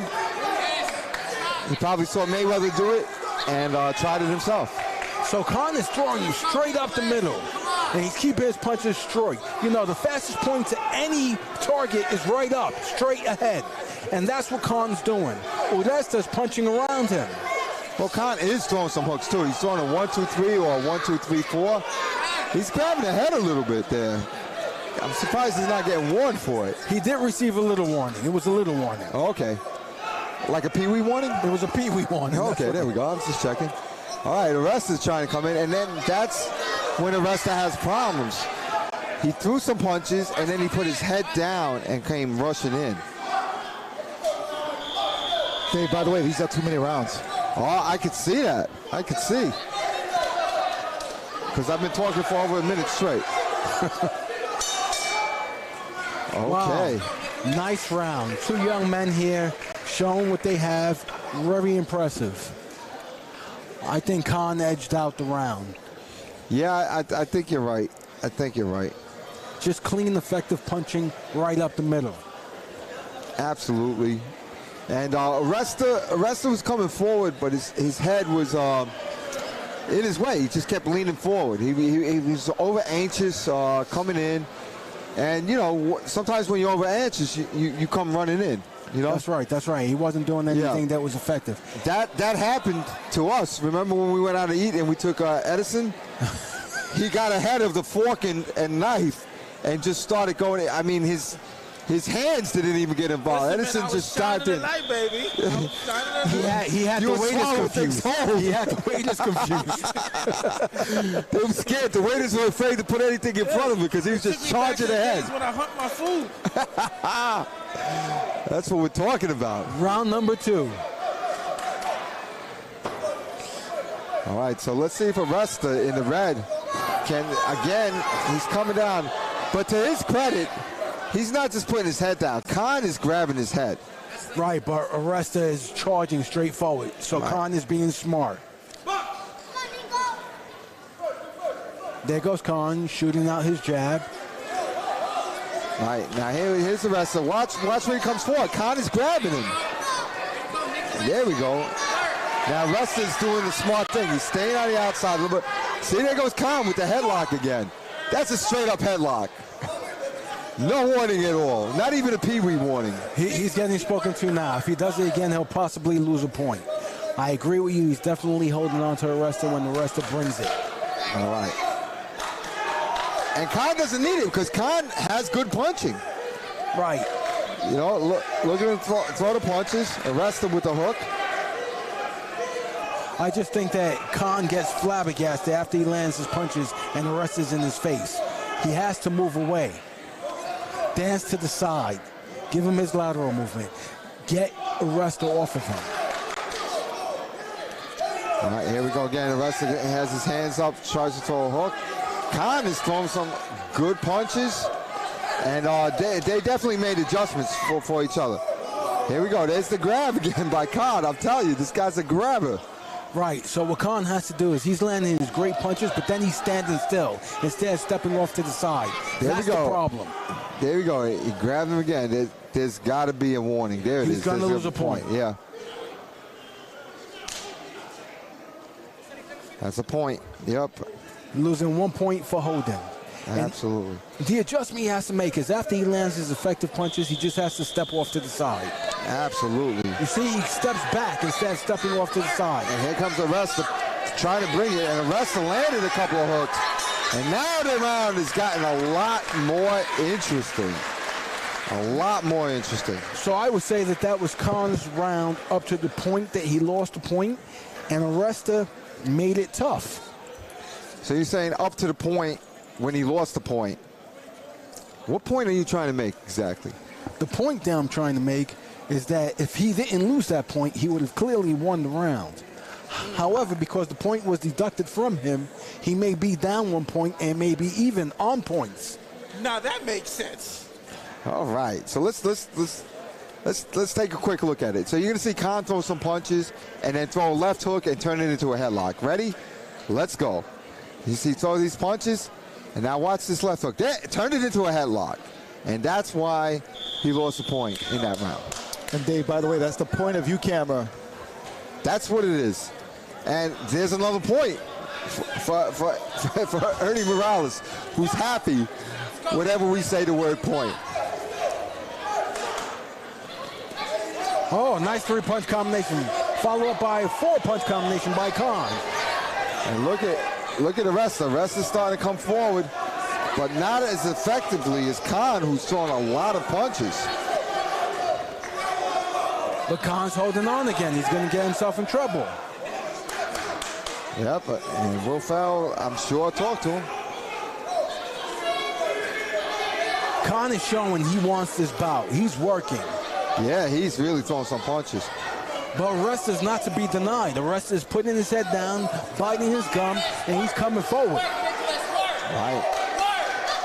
And the wrestler's throwing punches too. Not as clean as Khan, but he is throwing punches and he is coming forward.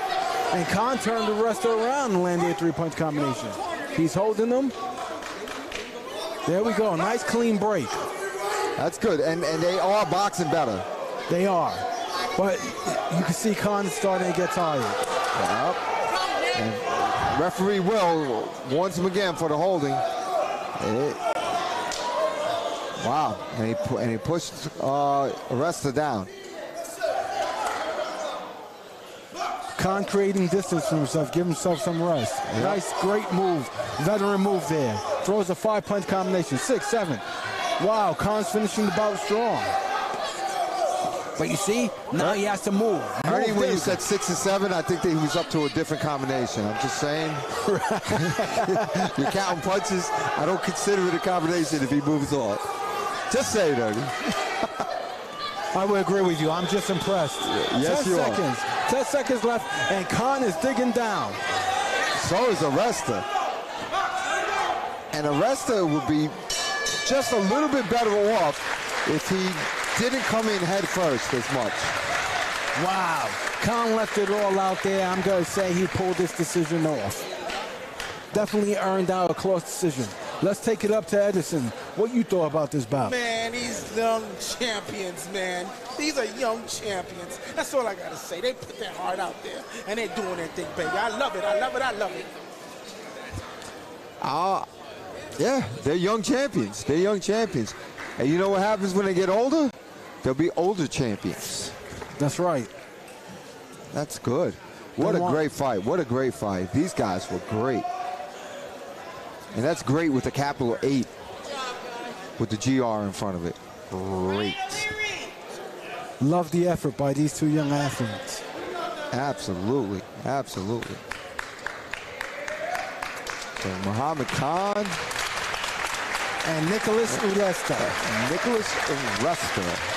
Great fight. Our ringside officials have reached a split decision. I'm not surprised with the point taken away. Be a split decision. Competing out of the blue corner,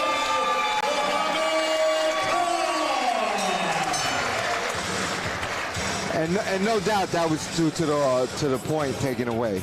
Absolutely. You know? So let's go to Coach's Corner real quick. And let's say, so Ernie, we're gonna do some math, right? So you're in the blue corner. You win round 1 and round 3, right? So you're up by how many points? I'm up by 2 points. Right. Thanks for helping me out there with the visual effects. Okay. So now in round 2, if you lost the round and you got a point taken away, that's 2 points. 2 points. 2 take away 2 is an even match. All right. So do you think that round 2, a couple of judges gave it to Khan, Muhammad Khan anyway, and then that nulled it out and winning him by the fight by 2 points? Do you think that's what happened? Or it could have went to the fact that he won 2 over 1 round, right? So that's how the decision was determined, 2-1, because the score was possibly even on some of the judges' cards. So if it's even, then it goes by round. Yes. Okay. All right. Since it was split decision because one of the judges, 2 of the judges actually had it for Khan, and one of the judges had it for Uresta. Okay. All right. There you go. that math was pretty complicated. It was. All right. Let's shout it out. Blue had a good jab. Should be the difference in the fight, says Ron McCall, the professor. And Laura Eska is watching. How you doing, Laura? Or it's Laurie or something like that. Blue corner's a good boxer. And the professor is going. He's got to work on movement. All right. He definitely has to work on movement as opposed to headlocks. Meeting out of the blue corner. Representing Strong Island Boxing, here is Brian Blackman. And his opponent, competing out of the red corner, representing Champs Boxing Club, ladies and gentlemen,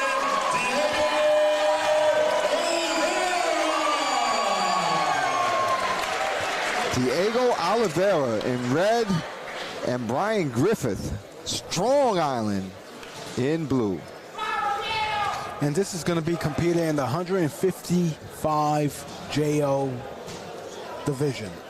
Oh, I'm glad. My eyesight is going, and I thought that was another 10. I was saying these guys are very heavy because I saw 15510. And I was like, what the heck is going on? They're bringing a couple of cars or something in here. We're going to have tons of fun in this bout. Tons of fun. Tons. That's what they were talking about. Brian Griffin beginning with a nice, strong jab. Brian Griffin in blue. All right. Oliveira in the red.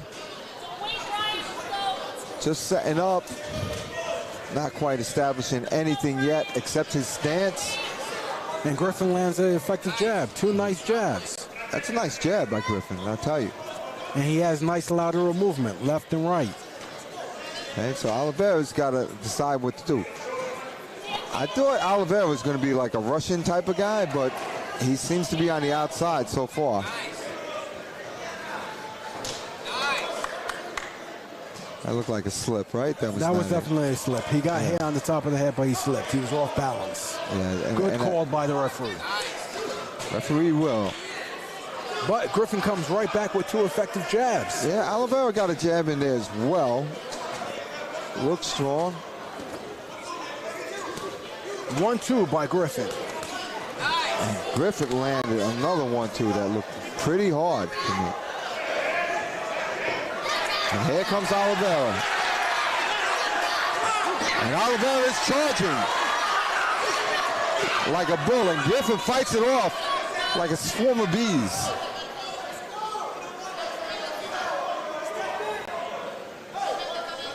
So a mistake that Oliveira is making is he's waiting on Griffin. Griffin is too tall and he uses his range effectively. Oliveira has to apply that steady pressure. Well, when Oliveira came forward like a tank just before, he did pretty well. Let's see if he does it again. Here he comes. Oh, no, it got caught. So Oliveira does the Oliveira charge, the tank charge. And Griffin keeps him at bay. Okay. I got Griffin up 1-0. Okay. I could definitely see that. Just clean, effective ball. Watch out for Oliveira. Watch out. The bullet's going to be loose. Watch out. We're going to find out if the manager can keep him off. I'll tell you what. This guy from Strong Island, Brian Griffin, is really just moving very, very nice. Good lateral movement, good distance, good speed, good 1-2s, just good everything. And Diego Oliveira is breathing in the corner. He seems to be a bit tired. We're going to see if they make any adjustments in round number 2. Yeah, and that's adjustment. Let's see if Oliveira does a couple more of his tank charges. He did one good charge in round number 1 where he came forward and landed some punches. Here he comes. Here he comes. Here comes the tank. Oliveira's out. Oliveira, great effective lateral movement. Spun right out of the charge. Oh, that's Griffin that got out of the charge. Yes, Griffin. Because Oliveira is coming forward with the tank charge again. Oh, Griffin lands an effective right hand. Nice 1-2. He went low with the left and then upstairs with the right. Griffith did. And Griffith is in blue. Oliveira is in red and white. And here comes Oliveira with another charge. And Oliveira is making this fun with his charges. Here he goes again. And walks into a 3-punch combination. But he landed some punches too, Ernie.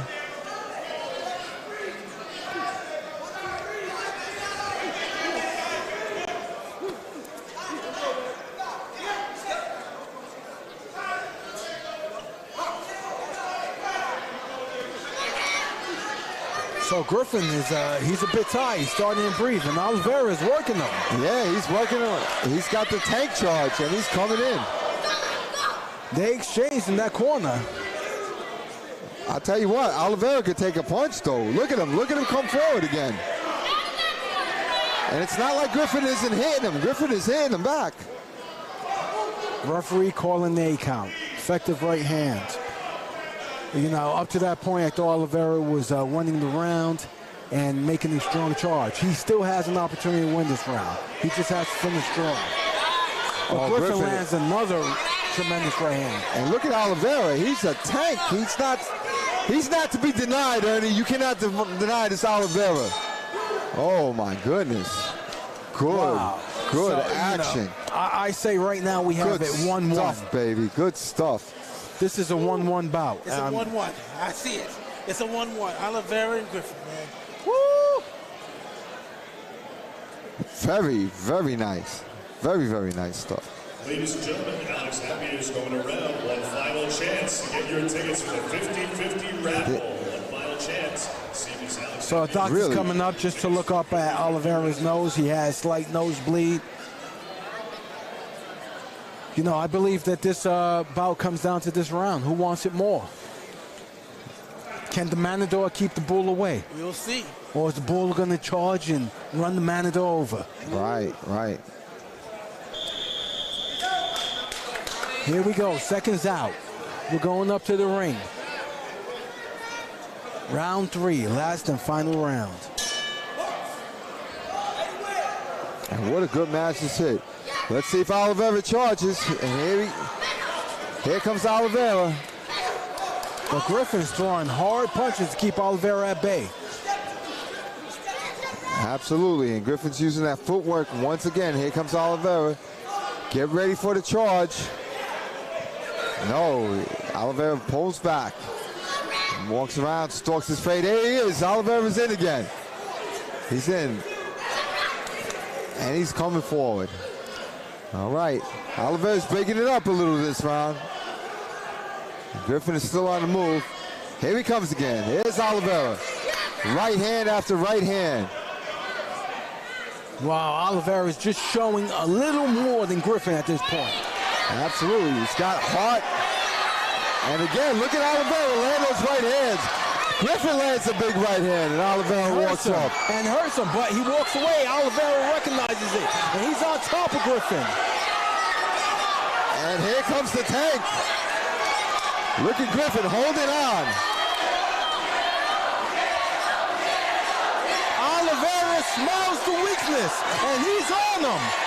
He's punching. He's giving it all he has. But Griffin lands a big right hand. Oh, my goodness. Oliveira shakes it off and comes right back. This bull is not to be deterred. Oh, my goodness. And what a right hand. He just walked through it. Griffin hit him with a huge right hand. Griffin is sucking up air, and the bull is on top. Oh, big left hook by Griffin. Oh, big right hand by Griffin. And Oliveira is still there, still throwing punches. Big right hand by Griffin. Oh, but the bull comes right back. And he slips a punch. Oliveira slips a punch and lands a 1-2. It's over. Oh, my It's over. goodness. What Oh, a my goodness. tremendous finish to a great fight. My God. Oh, my God. I feel those punches. I feel those punches. Oh, my God. What a fight. What a fight. Oliveira said, you mess with the bull, you get the horns. He got him. He got hard, baby. They both got hard. They both went at it. They both went it, and they finished it off strong. finished it off. You know, I that believe was this fun. is going to come down to what you like again in a fighter. For me, I liked Oliveira here. Yeah, you changed tones. You just changed the tone. That's the Oliveira charge. That's the Oliveira charge. I got a note here, Ernie. It says Oliveira is the youngest of 18 children, and if he didn't charge forward, he wouldn't get to eat. And that's where he learned that charge, knocking brothers, sisters, cousins, and aunts out of the way as he got to the table to eat some food. Listen, Oliveira. Waterboy ain't got nothing on him. All right? Because he going to get him. He going to get him. And let's face it, I gave it to Griffith. I mean, his punching was just clean, effective. His ring generalship with his movement. You know, he definitely got tired, but who wouldn't? Who wouldn't get tired? Yes. The standing ovations of both of these fighters. Wow. Great fight. Great fight.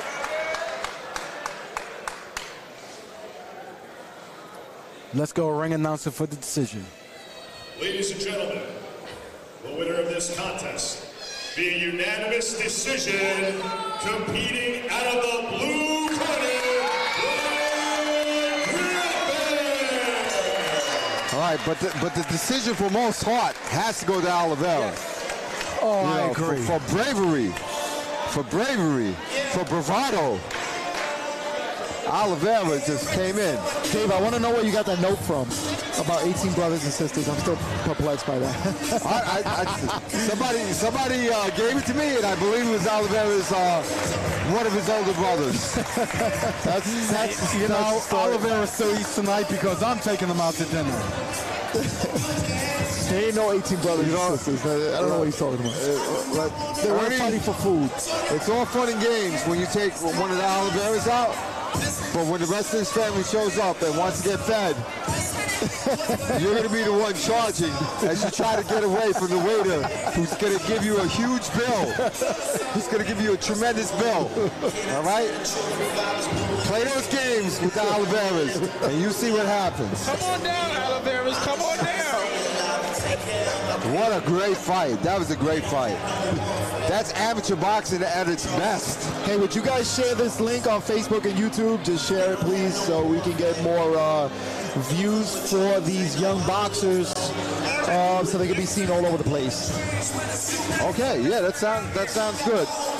Yeah, we had a little technical difficulty with Ticket Life, so we went live, also to show these guys, but also to show what we do. We have a great setup here, and we do a lot of different things here. And we do it for these young boxers. You know, we give a lot of our time up here to showcase these young, talented athletes right here in the Boys and Girls Club in New Rochelle, New York. All right, so if you comment on Ticket Life or anything else, what should we call it? The Oliveira charge? I think I was calling it a charge, but maybe we should call it the rush. I don't know. What should we call it? You know, I'm going to say Oliveira gave a good effort, and we can have fun with it, but he showed great heart and courage tonight. Absolutely. And a chin and a half, because he took some hard shots. Yes, he did. Griffin was definitely digging down and winging those shots, and Oliveira was taking them. That's right. He got hit so hard, there were tears coming out of Ernie's eyes. I was just so happy that this kid stayed up on his feet. He was so happy that he wasn't the one getting hit. And you know, these things matter. These things matter. All right, and that was the 8th bout. We got 14 bouts scheduled today. The 9th bout's going to be walking into the ring momentarily so that you guys can see some more boxing. We're having a great time here this evening in New Rochelle. So thank you for joining us. Please share the link, like I said. So we're going to have 5 minutes because I believe they're going to do the raffle here. Yes, so no problem. That's okay. But in the meantime, Ryan O'Leary, we want to give it to him from Champs Boxing Club there in the ring. That goes out to a lot. I mean, he cares for these young athletes a lot. I mean, he does a lot for them in New Rochelle out of his gym, Champs Boxing Club. Great man. He, Wall Street guy, he left the Wall Street to get into boxing and open up this gym. So Ryan was successful in Wall Street, left to actually open up a gym and make a space for young people to come in and stay off the streets, and I tip my hat off to him for that. So thank you, Ryan. Up to a nice big fight coming up very soon. The guy that put this all together today. We apologize for any of the technical stuff that happened earlier. We're glad that you're joining us here on Facebook and on YouTube. You know, just again, just showcasing some of these young talented people. Next, we have a light heavyweight contender. He's got a big fight coming up. Emilio Salas from the Bronx.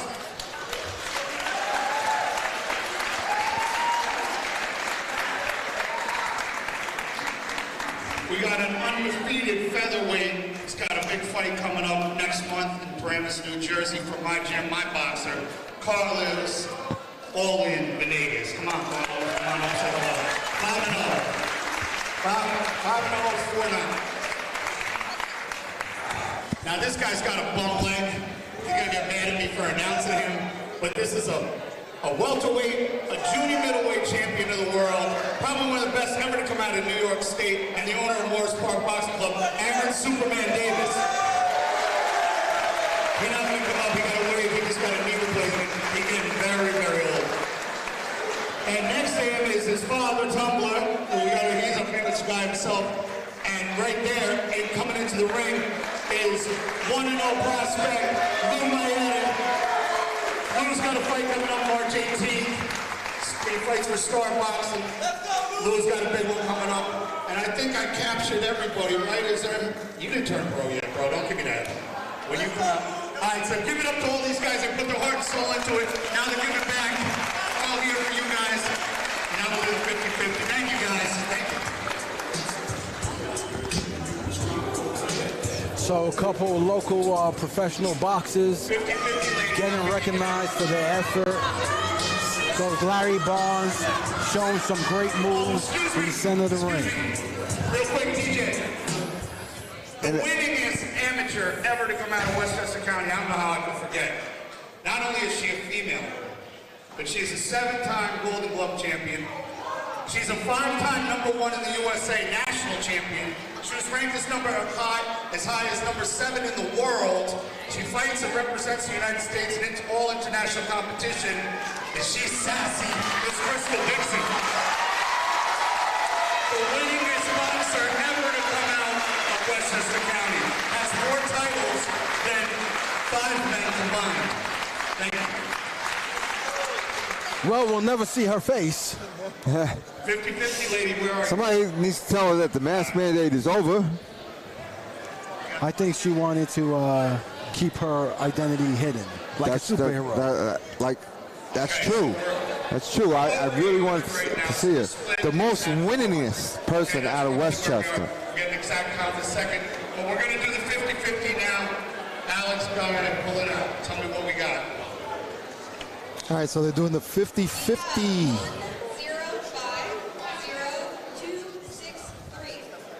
105-263. Hey, Dave, we're going to be back next week, too, in Hempstead, Long Island, right? So I'm not sure. I don't think so. I don't think we're going to be there because apparently most people who buy the stream are from Long Island, so they're going to be there.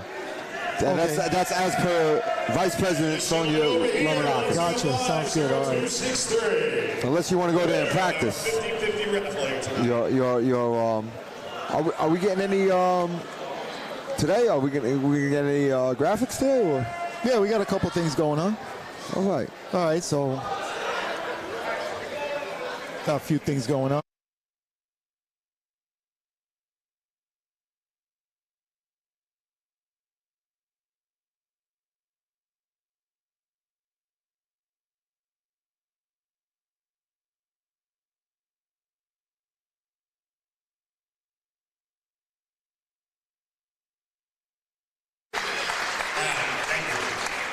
One more time, ladies and gentlemen, Alex Sapier, our boxing champions and dignitaries, and Coach Ryan O'Leary, ladies and gentlemen.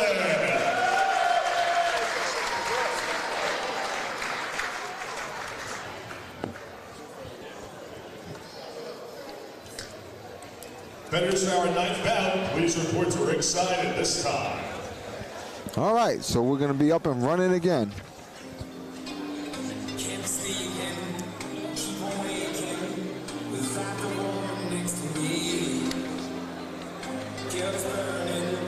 So our next bout is going to be the 9th bout of the evening. It's going to be Andrew Restrepo unattached.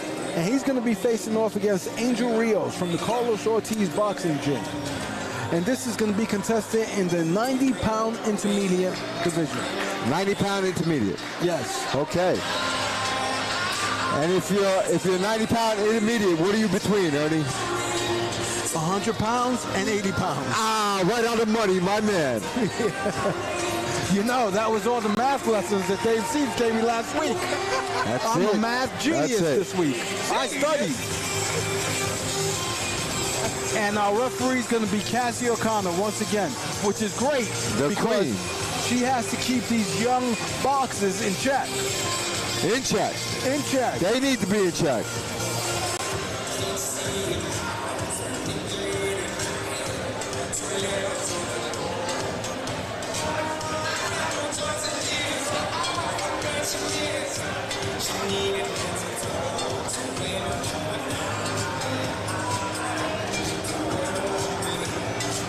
So wow, 14 bouts tonight. We've already gone through 8. The night is flying by because these bouts have been action-packed. We're down to our last 6 bouts. Ladies and gentlemen, the following contest takes place in the 90-pound intermediate division. Introducing first, competing out of the blue corner, representing Carlos Ortiz Boxing Gym, ladies and gentlemen, Angel Rios. Angel Rios in a lot of blue. Competing out of the red corner, ladies and gentlemen, Andrew Restrepo. And out of the red corner in red and black, Andrew Restrepo. A little bit of a height advantage for Restrepo in your black and red. A little bit of a bright color advantage for Angel Rios in your mostly blue, but some sort of neons going on in his trunks there. Step out, lefty-righty conundrum. Rios is your lefty, and he's in blue. And he took a couple of shots to Respireto's back, and Cassie O'Connor quickly warned him. Okay. And Restrepo has a nice jab. Taller fighter. And look at Rios getting his hands going when he gets on the inside. Wow, Restrepo's coming forward with some good 1s and 2s. So Restrepo needs to use his height, and he's using it. And he's keeping Rios at the end of his punches. Right, and Rios is throwing a lot of body punches, but they're not very effective. They're pit-a-pat type, almost like a drum roll type punches that are not really going to hurt. That's what he needs to do, throw some hard shots to the head. And I'm talking about Rios in your blue. And Rios throws a nice left hand and another nice left hand down and up. And you know, Respirito, he's tall and lanky, but he has some power in his punches. Yeah, he's stepping into him, and he's putting his weight into him. Nice footwork by Restrepo. Restrepo is your taller one in your black and red. Looking to land his jab, looking like for a perfect opportunity. Rios. Nice little side steps by Respirito. Okay. So Rios did a nice sidestep himself, getting out of the corner. Rios in your blue and your neon shorts, neon and black shorts. 10-second warning. Good 1-2 by Rios. That was Respirito. No, Rios is in blue. In your blue. Right. You saw a 1-2 from him? Yeah, I did. Really? Okay. It was a 1-2. It was a right-left instead of a left-right because he's a lefty. He's a lefty. Yes. Okay. You know, in my mind, it was 2-1. It could be. It could be. It could be if you're looking at it the opposite way. And sometimes we do. That's right. And we're entitled to look at things the opposite way. Yes, we are. Right? We want to look at things inside out, outside in. I'll tell you. Listen, this Respirito, he's tall, thin, has a nice foundation, and he was boxing well in that round. Do you think he won the round? I would give him the advantage, right? But it's going to come down to what you like as a judge, because I would not. Right. I'd like Angel Rios. I think he just landed more punches. Right. So I would get, it was a toss-up round. Round number 2. Okay, and they're flurrying again. And we expected that. So one of the things that I really like that what Angel Rios is doing as a shorter fighter, he's not worried about getting inside. He's picking his spots, going in when he sees an opening, and not worrying about trying to get into much. Sometimes when you force it as a shorter fighter, you just run yourself into punches. So one thing that Tidepo did is he turned southpaw, and it's working effectively for him. He's back to a right-handed stance, but there he goes. He's in a southpaw stance again. And it's working for him. He's landing clean punches against Rios. So you're saying more on the inside, though, when he turns southpaw, right? Correct. When he steps on the outside, he goes back to his right-handed stance. On the inside, he switches to the southpaw stance. All right, and a lot of good fighters do know how to do that. It is a technique. Another 1-2 by Rios. And Rios is letting him go. Looking good against the ropes is Rios. These are 2 young, fine athletes. They're pretty skilled.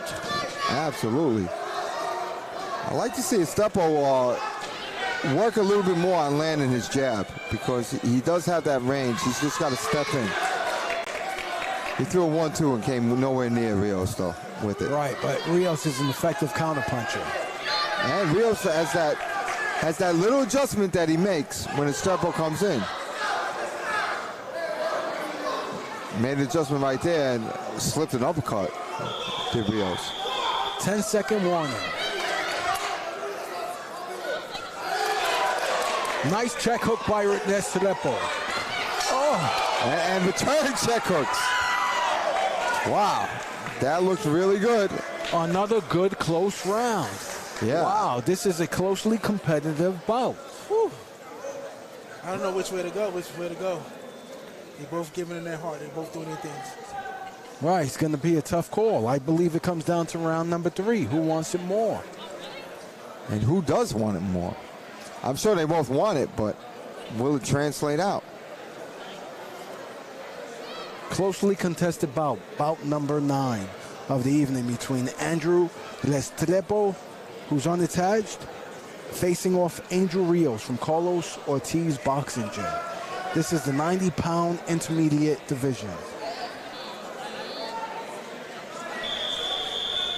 And here we go, up to the ring. Final round, round 3. Who wants it more in this closely contested bout?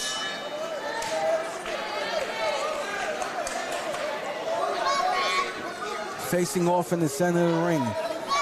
Who's going to be the first to throw a punch? They both throw a punch and miss.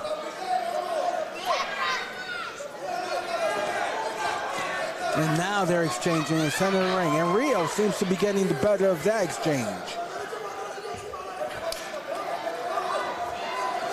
I really like what Rios does as far as he keeps adjusting his distance. You see how he adjusts his distance? Just so he doesn't get hit. Oh, and Restrepo just landed a vicious right hand. Well, hard to adjust when you get backed into a corner right there. But Rios is still letting his hands go and adjusting well.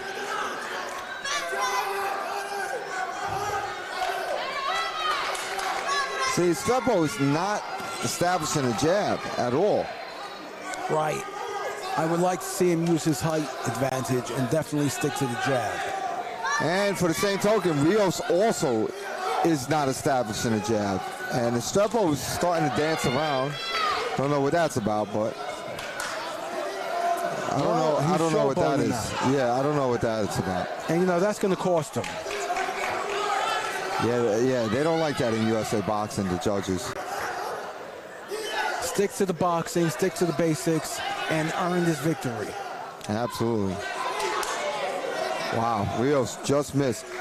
And if Rios would throw a jab, or if either one of them would throw a jab, it would help land the other punches.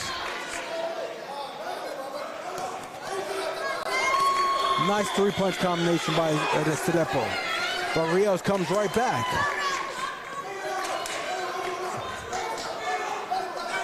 Oh, he dropped him. He didn't drop him. He tripped over his foot. Tripped over his right foot at the end of the bout. Oh, he dropped him. Yeah. He dropped him off to his corner right at the end of the bout. That.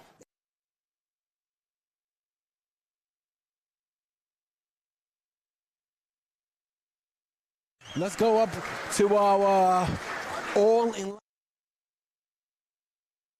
Oh my goodness. Andrew and Angel roll double A action. That's all I gotta say. I like the fact that Andrew, he does very agile. I like how he moves. And then Angel, he's coming in too. So both of them coming together, man. I like how they move. They doing their thing.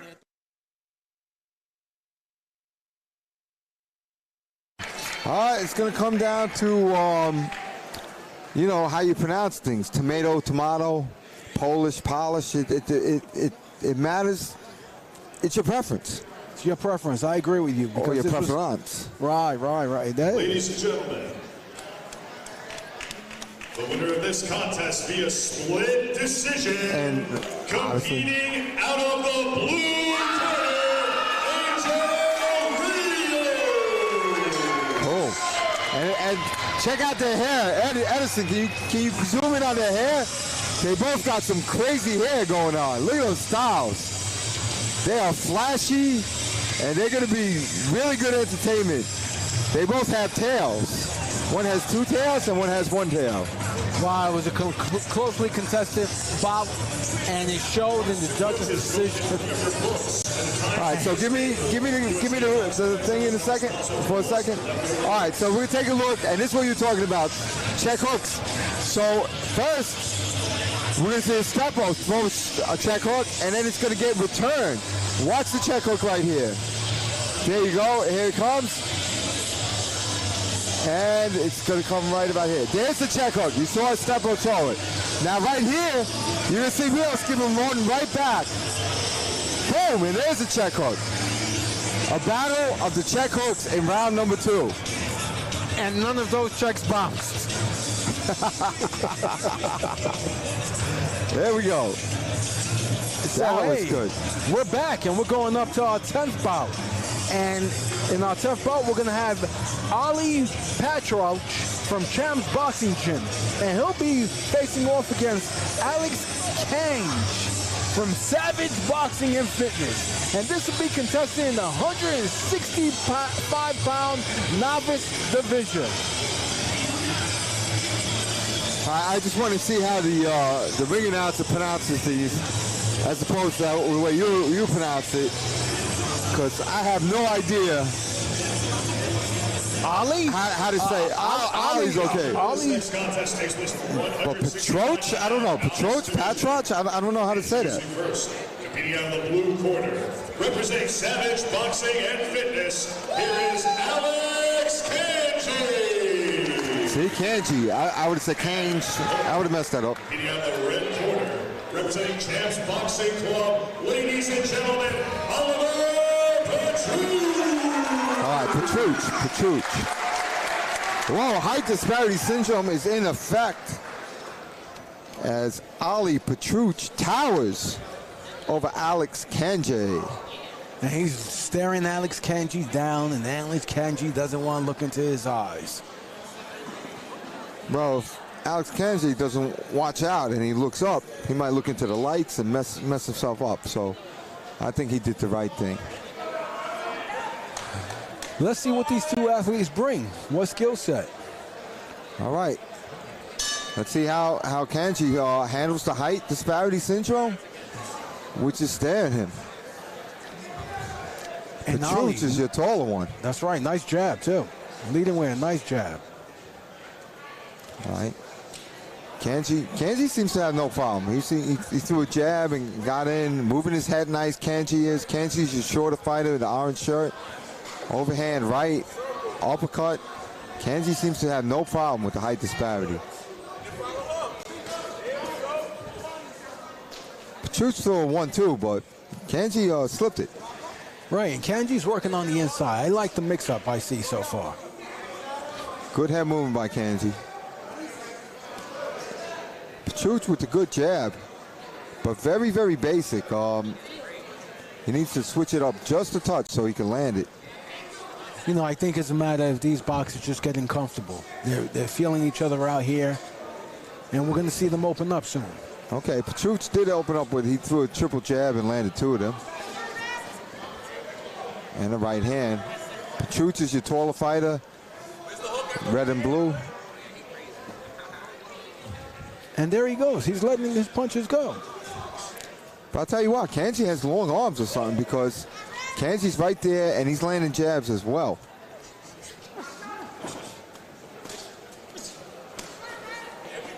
And they're letting him go. Petrucci landed a nice sneaky left hook over the top. Another one. He's keeping Kanji at bay with a nice jab. He's holding on. He may get a warning here. 10-second warning.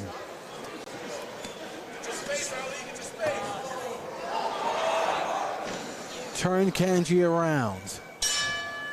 Okay. End of round 1. Closely contested round. Yeah, and who do you like in that round? Again, it's preference, right? I mean, not much going on as far as one getting a huge advantage over the other. You know, Petrucci definitely landed some jabs. Kanji showed some ring generalship through his head movement and landed some punches himself. No, I definitely agree with you there. I believe that they both had their moments in that round. Yeah. Well, so we're going to see if any one of these boxers can make an effective adjustment in the second round as we progress forward. But I think, it was a thinking man's round, and we're going to see what happens here moving forward. Yeah, I think I want to see round 2. I don't think we have a choice. And that's Thoughts by Smoke and Talk Boxing. And there goes Petrucci. Comes right out. Yeah, Petrucci just landed a couple of good jabs. Let's see what Kanji does.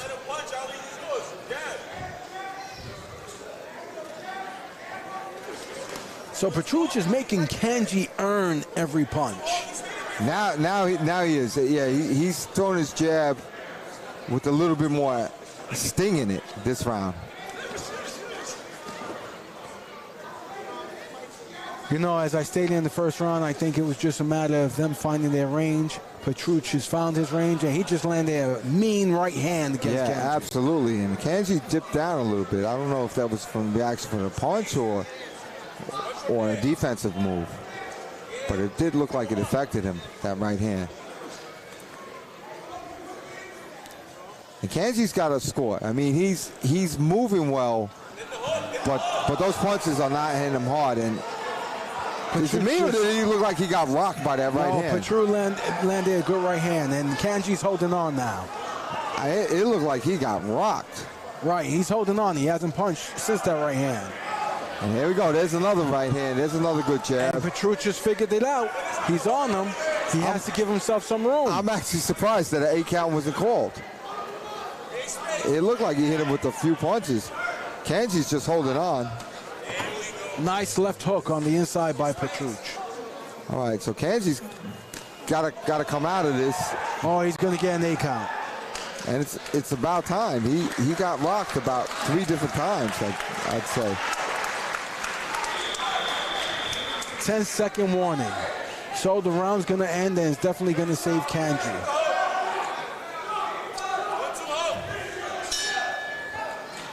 End of round number 2. Now I'm going to say, Petrucci came out, he made the adjustments, and he earned the second round, in my opinion. Yeah. Well, obviously, I don't think there's any question as to that at all. Okay, let's take a look at the replay.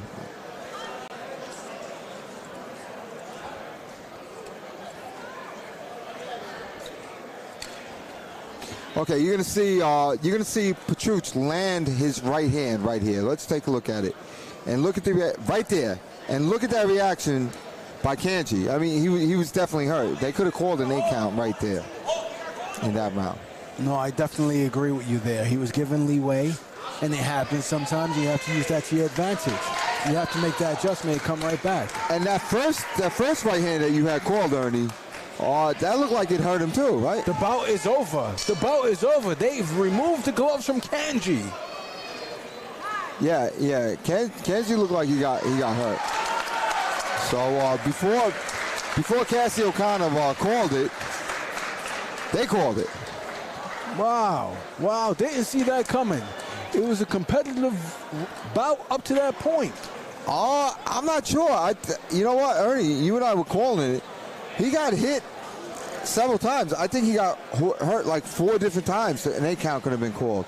There was that right hand that you called first, and I said, didn't it look like he got hit by it, like it affected him? And then they kept going, and then that one that I just showed the replay of, that right hand, and there were 2 more right hands, and they finally called an 8 count. He got hit with 4 solid right hands. Yes, he did. Before an 8 count was called. Yes. So that was something. I'll tell you, Alex Kanji's looking deep within himself, and he's gonna have to decide whether he wants to keep boxing or not. Oh, I think he's going to keep boxing. He showed some good head movement. He showed some stuff. He just needed to land some punches. Via RSC at the beginning of the 3rd round, competing out of the red corner,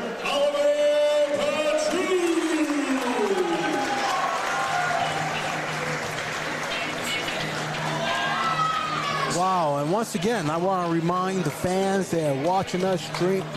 Listen, this has been a competitive night. 14 action bouts scheduled. We've already gone through 10 action-packed bouts, and we have 4 remaining. I'll tell you, what an exciting evening so far. Right here in this little town called New Rochelle, in the city of New Rochelle, in Westchester County. That's right. Oh, it's not the old Rochelle, it's the new Rochelle. I'm sorry. I know you guys couldn't hear me, but yeah, it's been a real eventful night here in snowy New Rochelle because it's snowing outside. But we're having a good time. We thank you again for joining us. Dave? That's it. And we're seeing some good boxing. There's some of these guys I haven't seen for a while. Some of them I've never seen. Some of them I've seen a few times. Good boxing coming out of New York City. This is tomorrow. This is the future. That's right. This is our future ahead of us. And you're watching tomorrow's future today. Yeah. And then later on, you say, wow, I could have seen them in the past, but it'll be too late. No, you could. You could. All you got to do is rewind it and go watch it again. On ticketlife.com. Right. Ticketlife.com. We're going to hold it for a year.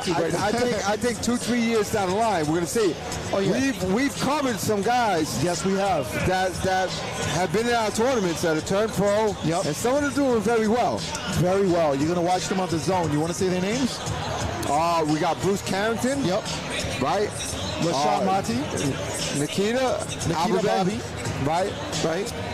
Orville Crooks is going to turn pro. He's going to have his pro debut. That's right. Pretty soon. We like him. Steve Galliano, another one. That's right. Yeah, we've had some really good fighters. Christian Otero is doing okay, I believe. Yes, he is. Okay. Yep. So, Alex Vargas. Alex Vargas, by the way, I think he went into the academy. He got picked up by the, I think, Suffolk County Police Department or something, but this guy's a tremendous boxer. Tremendous boxer. We got a lot of talent that you'll be able to see here through Smoker Talk and Ticket Life. So, today we're bringing this show to you to watch. Thank you so much again for joining us. Next week, I think we should do the cover of the show. What do you think? Hey, want you to cover it? I don't have a problem with it.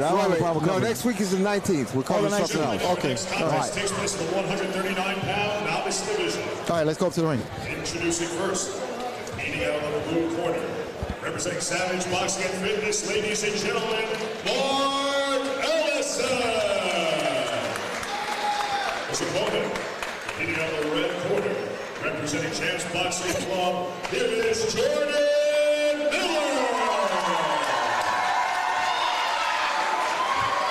Jordan Miller and Mark Ellison. So Mark Ellison is with the orange shirt, and Jordan Miller is with the red shirt. And they're both righties. It's a righty-righty fight. Got that anxious energy coming right out, right after each other. And these guys are in good shape. Mark Ellison is ripped in his orange shirt and his tank top. Yeah, Jordan Miller is pretty built himself. Absolutely. These guys are in great shape. Let's see how their boxing is.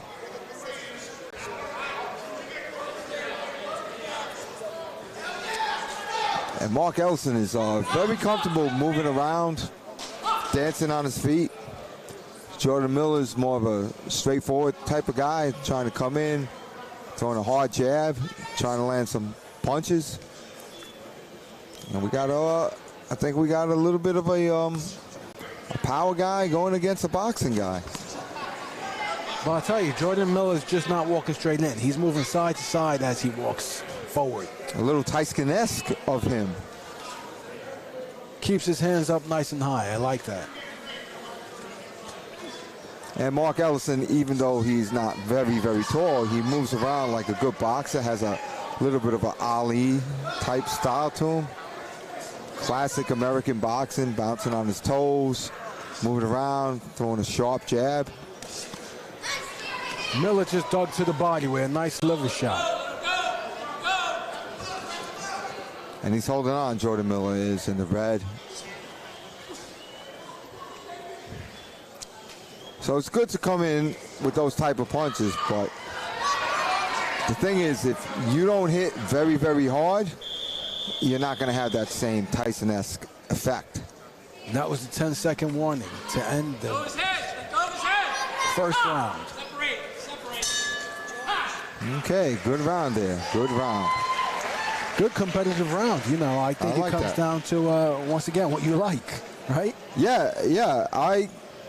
I'm not even sure what I liked out of that. You know, I liked them both. I liked Jordan Miller showing those moves, coming in, pushing forward with the jab, getting in some body punches, and I liked Mark Ellison from Savage Boxing, basically moving around and letting his hands go and establishing a jab. Right. So it's going to be who's going to make the adjustment. Right. And it comes down to what you like as far as preference in that round, because I thought it was an evenly contested round. Okay. And we're going to go up to the center of the ring, round number 2. Do you eat your potatoes? Or my potatoes. Or your peas at first? I like to mix them. Oh, okay. See, there you go. It's all preference.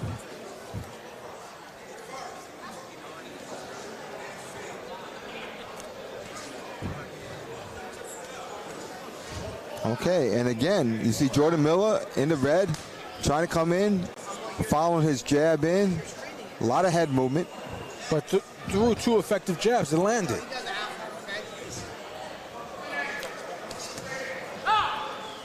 Dig into the body. I don't know why he was going there. I thought that was a clean right hand body. Yeah, I don't think that was low at all, but and they were called low. Momentum off. Yeah. And Mark Ellison is moving well, but I don't think his jab is enough to keep off Jordan. Right. Jordan Miller is coming down. He's being consistent.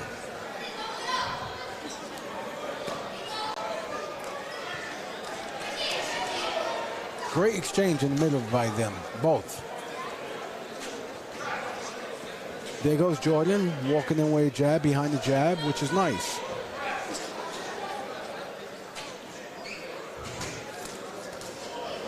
Jordan bowed his head, landed a nice left hook, followed by a right overhand right. And Ellison is moving nicely, but he just doesn't seem to be able to land as he's going backwards. Fighting backwards is a skill. Not everybody has it. Not everybody can punch as they're going backwards. So you either got to make a little more space as you're going backwards so that you can punch, you know, so you can set your feet and punch. If not, you're gonna have problems. No, well, what I see here is that Jordan Miller made a little adjustment. He's being effective here. He's just doing a little more and landing a little cleanly. Landing a nice left hook there. Last 10 seconds. Here's Ellison just trying to make his point to finish the round strong, but just not got it there.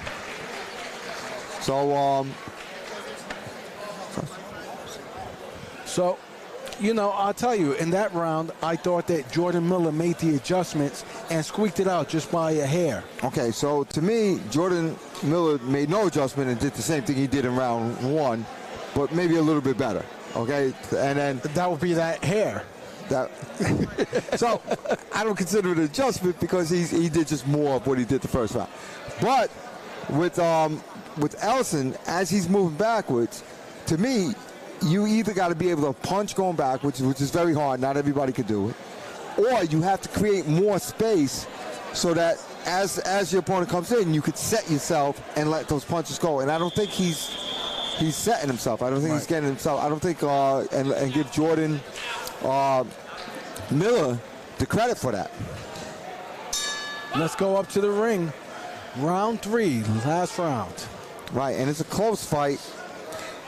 I don't know who won round one. I would say Jordan Miller won round 2. I would agree with you.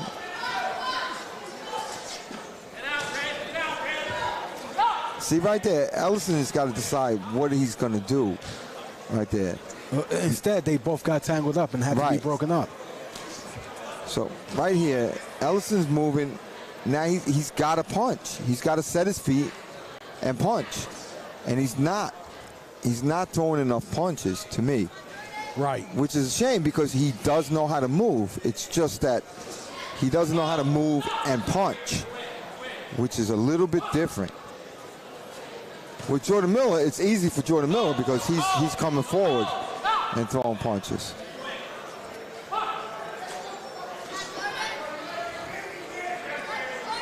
Jordan Miller is remaining consistent, right? He's bobbing, he's weaving, and he's stepping inside, and he's punching. Right, and he's doing a little bit of a trick by crowding Ellison. So Mark Ellison is not able to land punches because Miller just takes away his punching space. Right. And, you know, while much is not going on, Miller appears to be the busier of the two. Right. He's punching on his way in, and then he's crowding him, which is a good tactic. It's a fair tactic. So Miller's coming in. He's throwing punches on his way in, and then he crowds Ellison. And Miller's being warned for leading with his head. All right, which is what I was saying. He's crowding him with his head. 10-second warning. 10 seconds. Who wants it more? Let's get a strong finish here. Okay. All right. So closely contested match. I'm going to say Jordan Miller did just a little more and earned the victory. Yeah, absolutely. So, you know, it was pretty interesting. And Miller did a tactic that some shorter fighters do, and it's pretty smart. And Ellison's going to have to definitely learn from this. Well, I like what Ellison brought, right? Mark Ellison definitely has a great foundation. You can see he has boxing skills. He just has to be more proactive. Yeah, he's got to have a decision of what to do. You can't just stand out there and punch unless you're going to control the distance. No, I definitely agree with you, right? He has to decide if he's going to punch or what he's going to do. He has to fight. He has to get off first. This is the amateur ranks, and you have to get off first. You have to be busy. So we're going to go up to the center of the ring for the final decision. Ladies and gentlemen, the winner of this contest via unanimous decision, competing out of the red corner,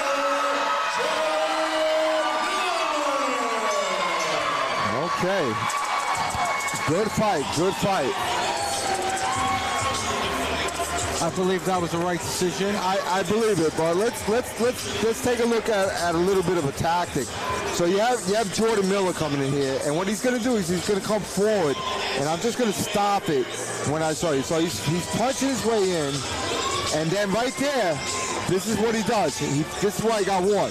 He puts his head forward, and he comes over here, and he basically stops him fighting. If you see it again, he's going to do it again.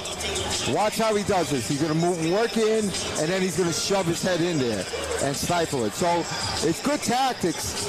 It's good tactics by Miller, but that won't work on everybody. So Ellison, if he's watching this, should definitely take a look at it and see he got stifled a little bit because he got his space, and what Jordan Miller was doing was coming in, and then closing the distance. What is this, the coach's corner? Is this the coach's corner? Look.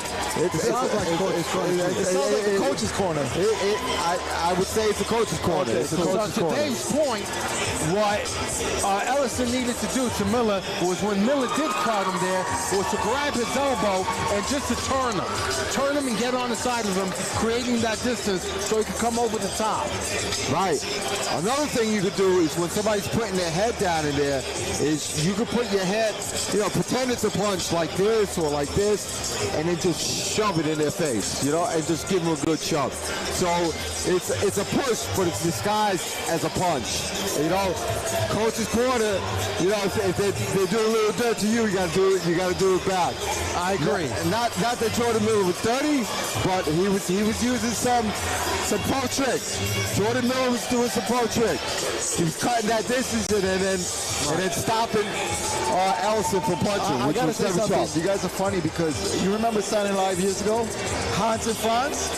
You guys sound just like Hans and Franz. That's all I gotta say. Let's take it back up to the ring. Those are the guys who worked out a lot, right? Yeah, exactly.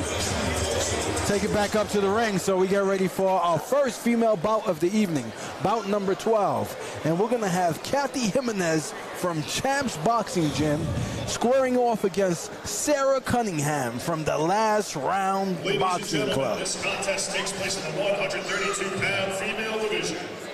Introducing first, competing on the blue corner, representing the Last Round, ladies and gentlemen, Sarah Cunningham.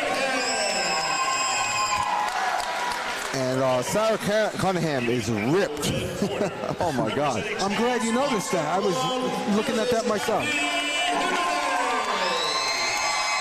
Yeah, I wouldn't go to the beach with Sarah Cunningham because she'd embarrass me with her ripped arms. But look at those legs on Kathy Jimenez. Kathy got some strong legs there. Absolutely. These women are in good shape. And Kathy comes straight out punching. Swarming Miller. Cunningham, swarming Cunningham. Right. So Jimenez is in the red coming forward. Cunningham is in the black and white, moving back, trying to box, looking for angles, looking for space, looking for punches. And Jimenez is right in front of her, but she remains consistent with her heavy punches. Yeah, she just scored with a good left hook too, Jimenez did. It was right after an overhand right. And she likes the overhand right, Jimenez does.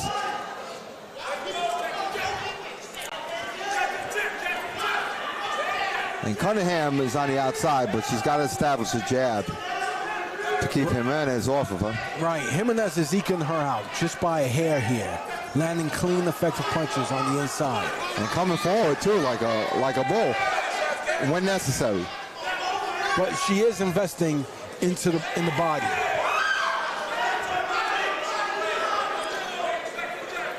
Jimenez in the red and white, Cunningham in the black and white. And Jimenez has been stalking Cunningham down the whole round. Yeah, but Cunningham did score with a couple of good hooks just now while against the ropes.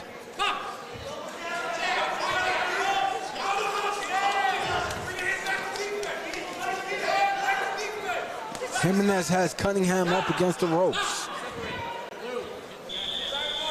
10-second warning for the end of round one. Left hook by Jimenez lands on Cunningham.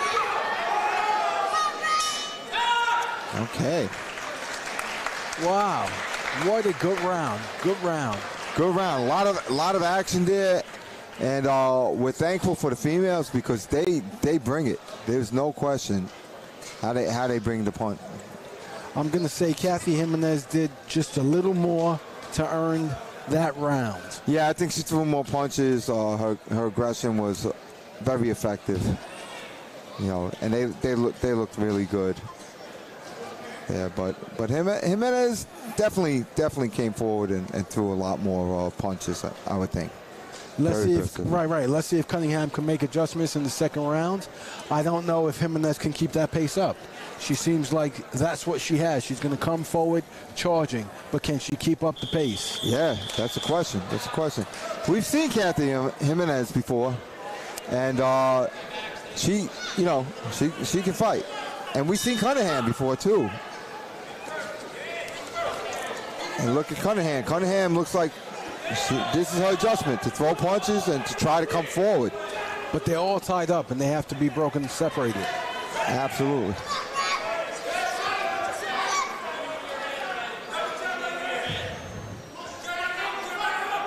And Kathy walking forward. Again, right. Lands an effective left hook on Cunningham. Right, and then a right hand right after that. So Cunningham is actually trying to push her way back. So she's physically pushing her opponent back now, but not punching her back, which is what she wants to do. Right. I think she's trying to close the gap and take some room away from Kathy Jimenez. But Kathy Jimenez keeps punching, and she's punching right up the middle. But there goes Cunningham making effective adjustments. Yeah, she stepped to her right and threw right, and she landed a couple times. So let's take a look at that and see if Kathy Jimenez could keep coming forward and doing well, or if Sarah Cunningham could do something like step to the right and throw right, which she did twice in the round. But I don't see it anymore. And they're tangled up, and they're both smothering themselves. Nice exchange between both ladies in the center of the ring. And you know, while they're clinching, Cunningham is digging to the body. And there goes Kathy. Kathy Jimenez is digging also. They're being separated cleanly by the referee.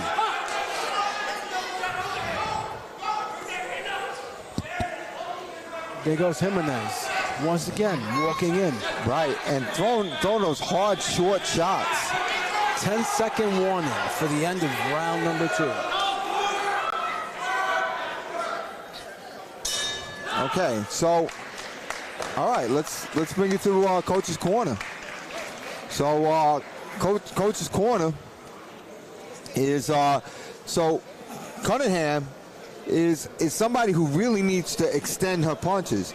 So, Kathy Jimenez, I don't know which way you're saying it, so I'm going to try to say it the way you're saying it, is coming forward, making an ugly fight, throwing short punches. But her short punches seem to be effective, whereas Sarah Cunningham's short punches are not as effective. She seems to be more of a jabber, long-range puncher, and she's having problems with that. Right, and she has to make the adjustments. Once again, she has to use her God-given talent and fight tall. What's happening is that Kathy Jimenez is fighting right in the center. She's fighting her fight. And she keeps closing that distance. Right, she keeps her punches short, and she keeps them right up the middle. Right, and there's only two ways to keep a person off you. One is to punch him, and the other is to move. Right. And she's not doing enough of either to really make that adjustment. Round number 3. Referee Time Jay was called. Salzer Yeah, time was called. by the ref. Yep. Referee giving them some last-minute instructions. And I don't know if he said pick up the pace, because these girls came out blazing this last round. Yeah, I think he said, listen, Smoke and Talk fans are really liking you two, so pick up the pace. I like what I see here. Right. See right there, Sarah has to punch right away. If she doesn't punch on the outside, she won't extend. See, that's what she's doing now. She's punching, and Jimenez is just coming in all the time, shortening it out. And quite frankly, Jimenez is better at the shorter punching. Right, she's fighting her fight. Absolutely, that's ring generalship right there. Look at Sarah trying to keep her on the outside. So Cunningham is trying to keep her on the outside, and she does much better on the outside, Cunningham does. When she's getting those punches out extended, she's throwing much better. But can she do it? Can she keep her on the outside? Let's see. And you hear Cunningham digging down. She's throwing some clean, effective punching there.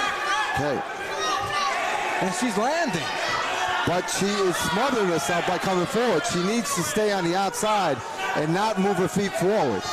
She needs just to throw from out there and not to move her feet forward. Because Jimenez is just coming in and is very happy on the inside. Clean right hand to Cunningham's body by Jimenez. Right. And here comes Jimenez again. And she's very comfortable right there on the inside. Good fight, wow. Good fight. Excellent, action-packed. These ladies punched to the end of the round. Great finish to a bout. Wow, that was entertaining, Dave. That was really good. They bring it. The women bring the B in boxing. The buh. The brawl. The blast. The bravo. The boom. The best. Edison, what do you think of these ladies? This is an amazing action-packed, baby. Action-packed. I love it. I love it. Wow. You know, I don't know. What do you think? What do you think about who won that bout? I think Jimenez won it. I think she, you know, she might not have won round 3, but I think she won 1 and 2, and I think she dictated the pace of the fight and the distance of the fight. I think if Sarah could have kept her on the outside, Sarah's definitely Sarah Cunningham is definitely those quicker and nice longer shots. A unanimous decision. The winner of this contest via unanimous decision, competing out of the blue corner, Sarah Cunningham. I disagree with that decision. I think the judges got that wrong. A unanimous decision? I don't know what they were watching. Okay. Listen, from here, I go to my Lord and Savior. Shine the light. Edison, give me your opinion, please.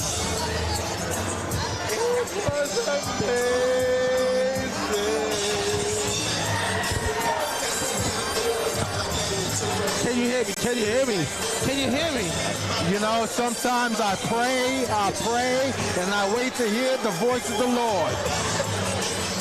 Addison, shine the light on us. What do you think of the decision? It was a toss-up. It was a toss-up. Because I'm going to tell you something. They really was giving it both their heart. Both their heart they were giving it. You know, I don't know if it was unanimous. I don't think it was unanimous. But, you know, who am I? Listen, I'm going to tell you that I think Kathy Jimenez fought hard out. She clearly won rounds 1 and 2. She definitely lost the third round. I would agree with you, Dave, but I think that was an atrocious decision. Atrocious. Atrocious. All right. I'm not going to say atrocious, but I think Jimenez won that decision. That's my opinion. And we know what opinions mean. Opinions mean they don't matter. Right. And that's what an opinion is. And if you have an opinion about that opinion, that don't count either. In any event, we're going to go to our last 2 bouts. It's been an action-packed evening. We have 14 scheduled bouts. We've already saw 12 competitive fights tonight, and we're going to finish off with our last two bouts. Bout number 13 and bout number 14. As we get ready for the penultimate bout number 13, between Ari Robinson from Champs Boxing Gym facing off against Jacob Spence of Suffolk, PAL. This is going to be contested in the 139 youth division. Youth. Ari, I've seen Ari Robinson before, and Jacob Spence I've seen before as well. Wow, the night's been going so long that it seems like the music is just clouding my head. I can't hear myself. I certainly can't hear the Lord, Savior, Edison the light.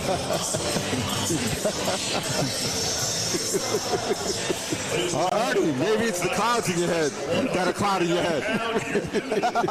Introducing first, competing out of the blue corner, representing Suffolk, PAL, here is Jacob Spence. His opponent, competing out of the red corner, representing Champs Boxing Club, ladies and gentlemen, Ari Robinson. Ari Robinson. So Robinson in the red, Spence in the blue. Set up at 139 pounds. And we both seen both of these athletes before. Yes, we have. They're competitive. They can both fight. Yes, they can.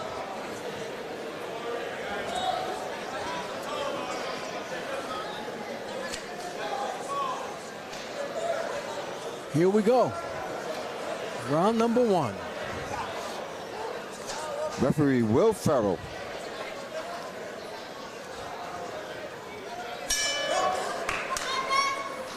Okay.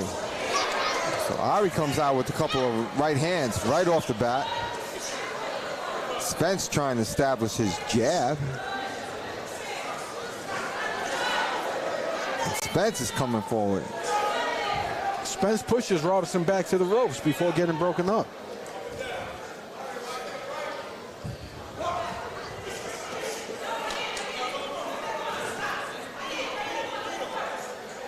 They look good. They look well matched. And Robinson throws everything he has when he throws that right hand, doesn't he? He does, he does. I would definitely like to see Spence get off just a little faster. He seems to be waiting back on Ari Robinson. Can't do that because Ari Robinson steps forward and throws a flurry of punches. Yep. And it seems like Ari Robinson likes leading with his right hand. Good slip by Ari Robinson right there. They get tangled up. All right. Separated. You know, Ari getting warned. He keeps coming with his head down. Nice overhand. Right, just like very similar to Jordan Miller, who was putting his head down before. Spence with a nice straight up style. Ari Robinson with a good stance, ready to dip down, ready to jump forward. Nice right hand landed by Ari Robinson. Right, and that came after a double jab.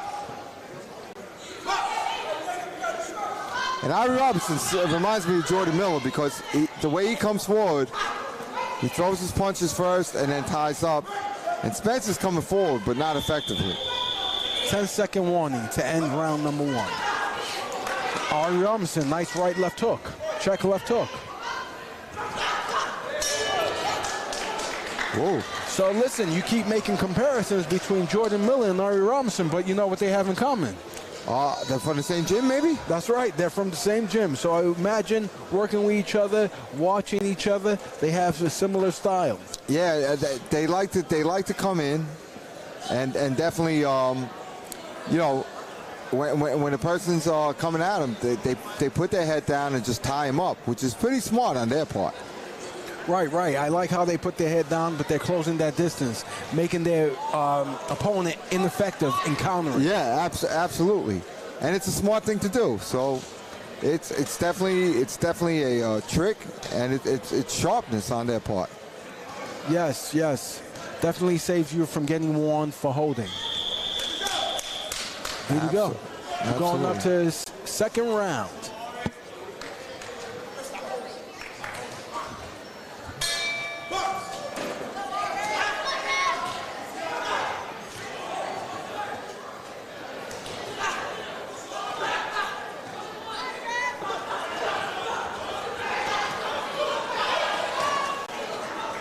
And Jacob Spence coming out, fighting a little taller, more authoritative.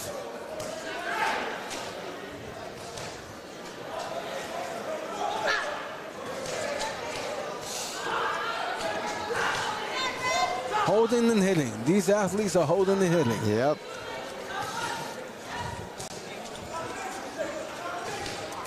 And they're young athletes, so all they know is that they're fighting. Jacob just got hit with a headbutt from Ari. It bothered him a little. Yeah. And Jacob is holding right now.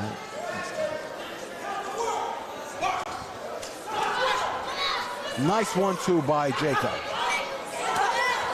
Nice counter right hand by Jacob Spence. Right, and Ari got in a hook in there too.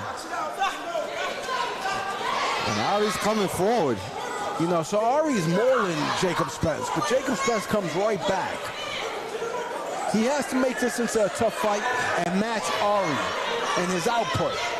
Yeah, because Ari is very quick. Oh, he just fell Ari. Yeah, he hit him with the right hand. hand. Absolutely. Yeah, that right hand definitely hit him. Good punch by Spence. And I think that was one. I think Ari was ducking at that time, and he ducked right into it. Definitely walked right into that punch. And look at Ari come right back. And he walked into the left hook. And Spence is holding. 10-second warning.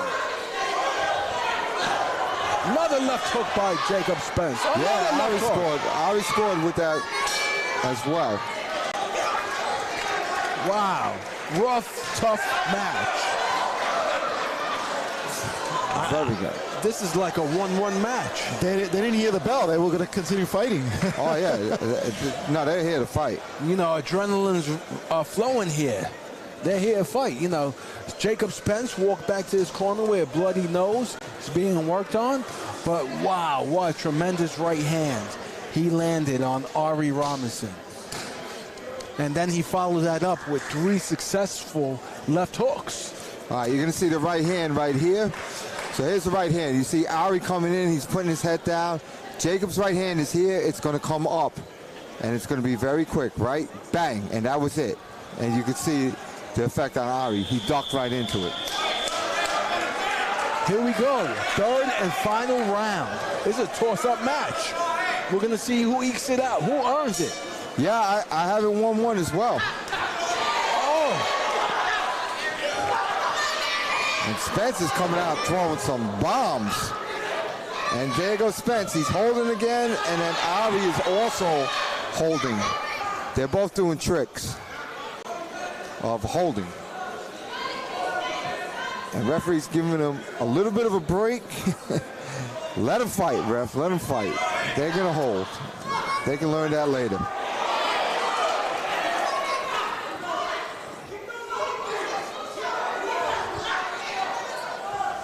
You know, they're shoulder to shoulder now. Yeah, they're not holding. Up. They're not holding, which is smart. Right.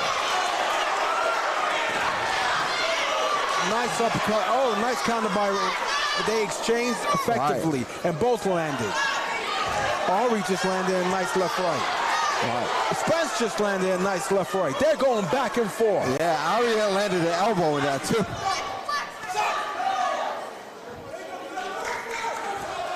Oh, there's a point. Yeah, that's holding. 1 point. That may be the difference in the bout. Spence is going to have to dig down deep here. Yeah, absolutely.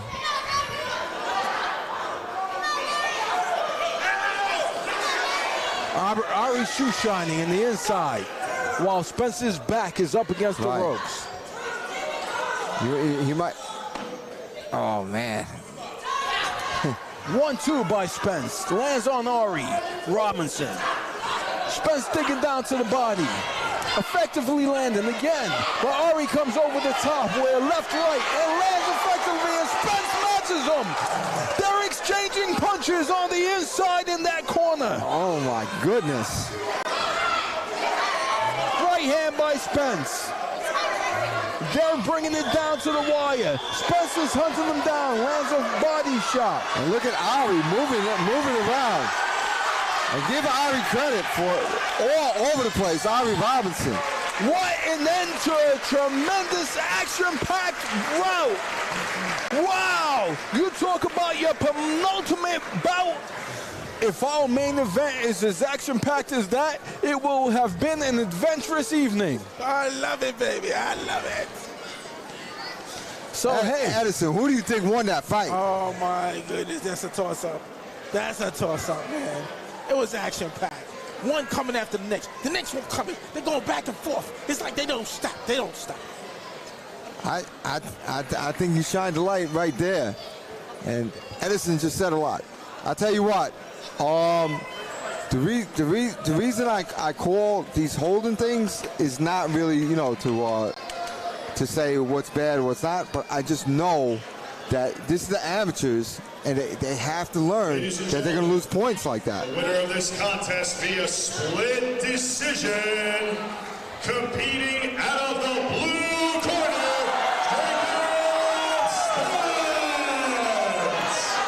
And listen, you know what? I don't have a problem with that decision. This was a toss-up match. It could have gone either way. Either way. Either way. Either way. Right. No doubt about that. Yeah. That was a either way. toss-up. I enjoyed it as a fan. I couldn't really judge it, but they fought their heart out. And we were watching that fight. We were not judging that fight. Correct. We're not judging the fight. So, you know, the bottom line is that we don't know. And even if we did know, nobody cares about our opinion. That's nobody right. cares. Doesn't matter. That was a great fight, and that's a learning lesson. That's a learning lesson. Ari, you know, he's making these moves. He slipped into. He actually went into a punch and hurt himself. You know, he got caught with the right uppercut as he was dipping. Spence has to learn to deal with somebody who's pressing him and not hold him, because you don't want to lose points that way. So it's a developmental fight that counts. You know. Yes. No, I definitely agree with you. And I think that Spence made the adjustment at some point when they were leaning in on each other and not necessarily holding and being separated by the referees. However, he did lose a point for holding before he made that adjustment. That was in round 3. Yes. So you said he made an adjustment like midway in round 3? Listen, he made... He didn't make the adjustment. He kept holding. He's got to learn to make the adjustment. And then Ari Robinson, on the other hand, he's got to make his adjustments too. He needs to land a jab. He has great footwork. He goes in, he goes out. He has good body movement, inside, outside body work. He's got to throw a little bit more of a jab. As a matter of fact, both of them need more of a jab. No, definitely. I would definitely agree that both of them need jabs. They were coming in with heavy punches and just try and land. You have to remember, in amateur boxing, it's all about landing clean, effective punches. Absolutely. Okay. Boxing Club, the New Rochelle Boys and Girls Club. A ringside position at the Lucas Center, along with former USA Boxing Metro officials. And thank you to each and every one of you for being here this evening. New Rochelle, over here, make some noise, because this is our main event.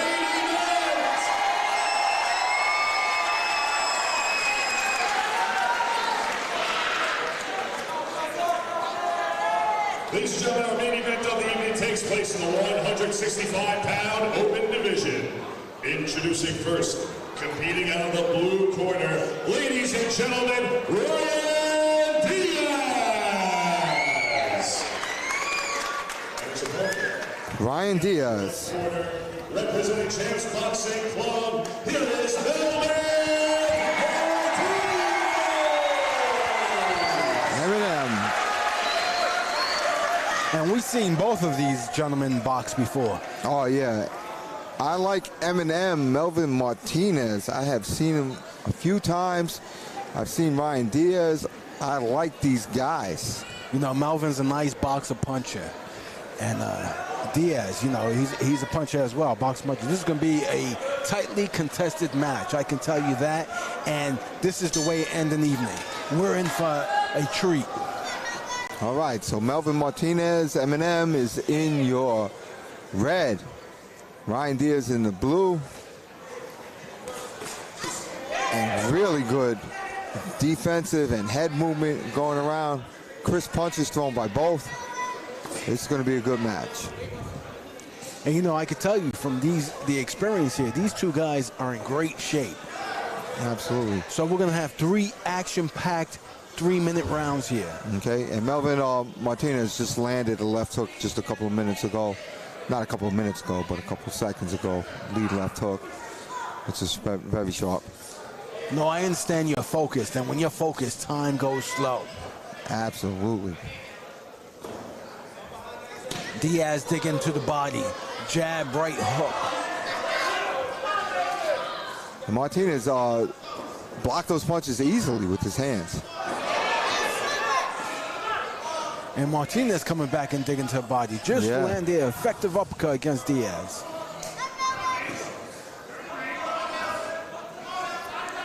You know, these gentlemen are evenly matched here. Absolutely. Diaz digging down to Martinez's belly with a nice jab.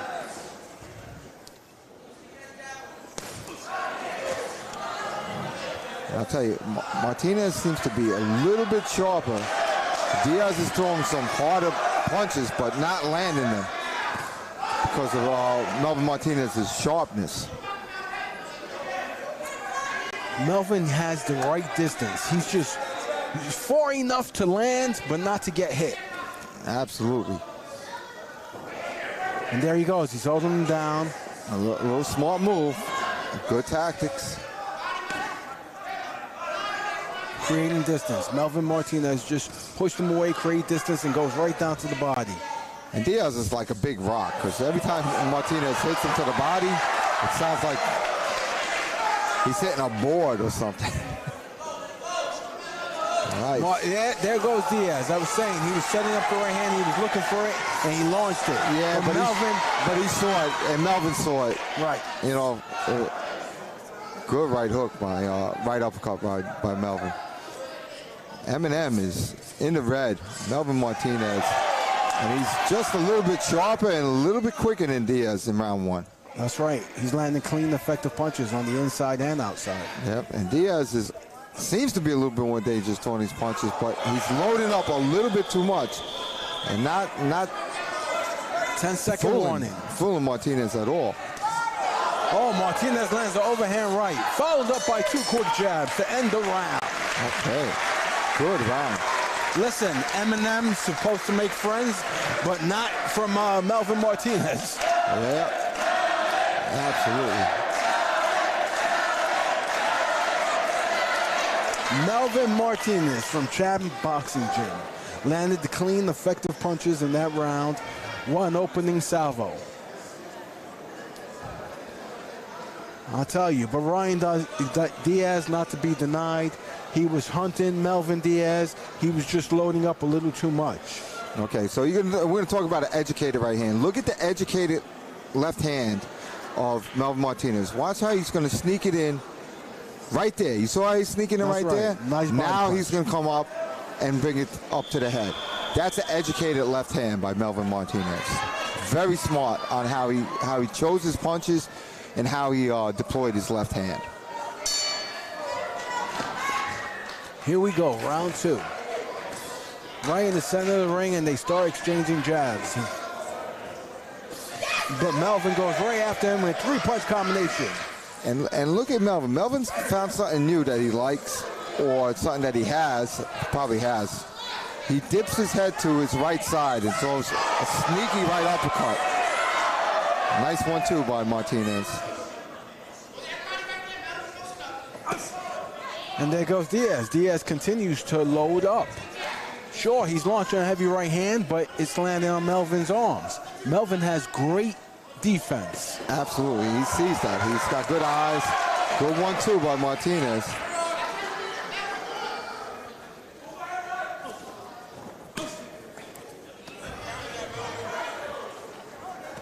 And they're holding up. Referees giving them an opportunity to separate on their own, which they do. Yeah, good sharp boxes, these two. Melvin continues, Diaz continues to load up, and that's making the difference in this fight. He's not letting his hands go. There goes Melvin Martinez, just throwing in flurries. Very quick. Good movement, good foot movement by Martinez as he's punching. Threw a right hand and just ended up on the right side of Diaz. Look at nice overhand right and then a sneaky uppercut by Melvin Martinez. 1-2 by Melvin Martinez. Oh, that finally, Diaz hit him with a hook. And Diaz looks like the kind of guy that could change everything with one punch landed. Right, I would agree with you. And he landed a right hand right there, Diaz did. But Melvin Martinez seemed to take it well. Nice overhand right by Melvin Martinez. Diaz got in a couple of jabs in those exchanges. You know, Melvin's doing just a little more here. Yeah, just a little more with the angles. Just mixing up his punches a little bit more, breaking his rhythm. And that's what Diaz needs to do. He's got to break his rhythm. You can't just come in and let it go, even though that was good. That was a left hand low and a right hand high by Diaz, and he landed. He's got to do that kind of stuff again. Good duck by Diaz, but he's got to follow up. Right. You know, Melvin's tying him up when he needs to tie him up. He's walking him back right now, creating that distance. And there he goes. Launches, gets off first. 10-second warning. Nice slick uppercut from Melvin Martinez. And that's what I was talking about, how he throws his right hand after he dips to the right. And that was a good round.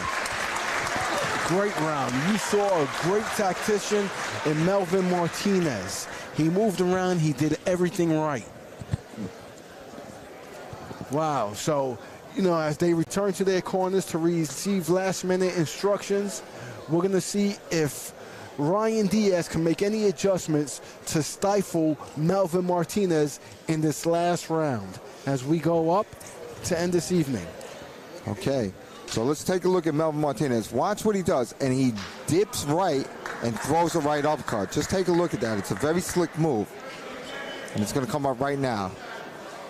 Bang. You see it? Nice dips right, move. throws a right uppercut right up the middle. Very nice move. So we're getting up to round 3. Last final round.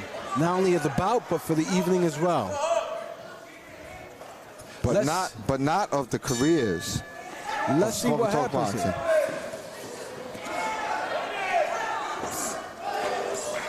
Good right hand by Martinez. And Martinez is coming forward now. You know, I think he expected Diaz to come right at him, and he just wanted to take it out and show him, I'm standing here, you're going to have to earn it. Well, Diaz just hit him with a strong right hand right now. Let's see if he changes his mind or can handle it. Well, Melvin has the support of the crowd here. He lands an overhand right.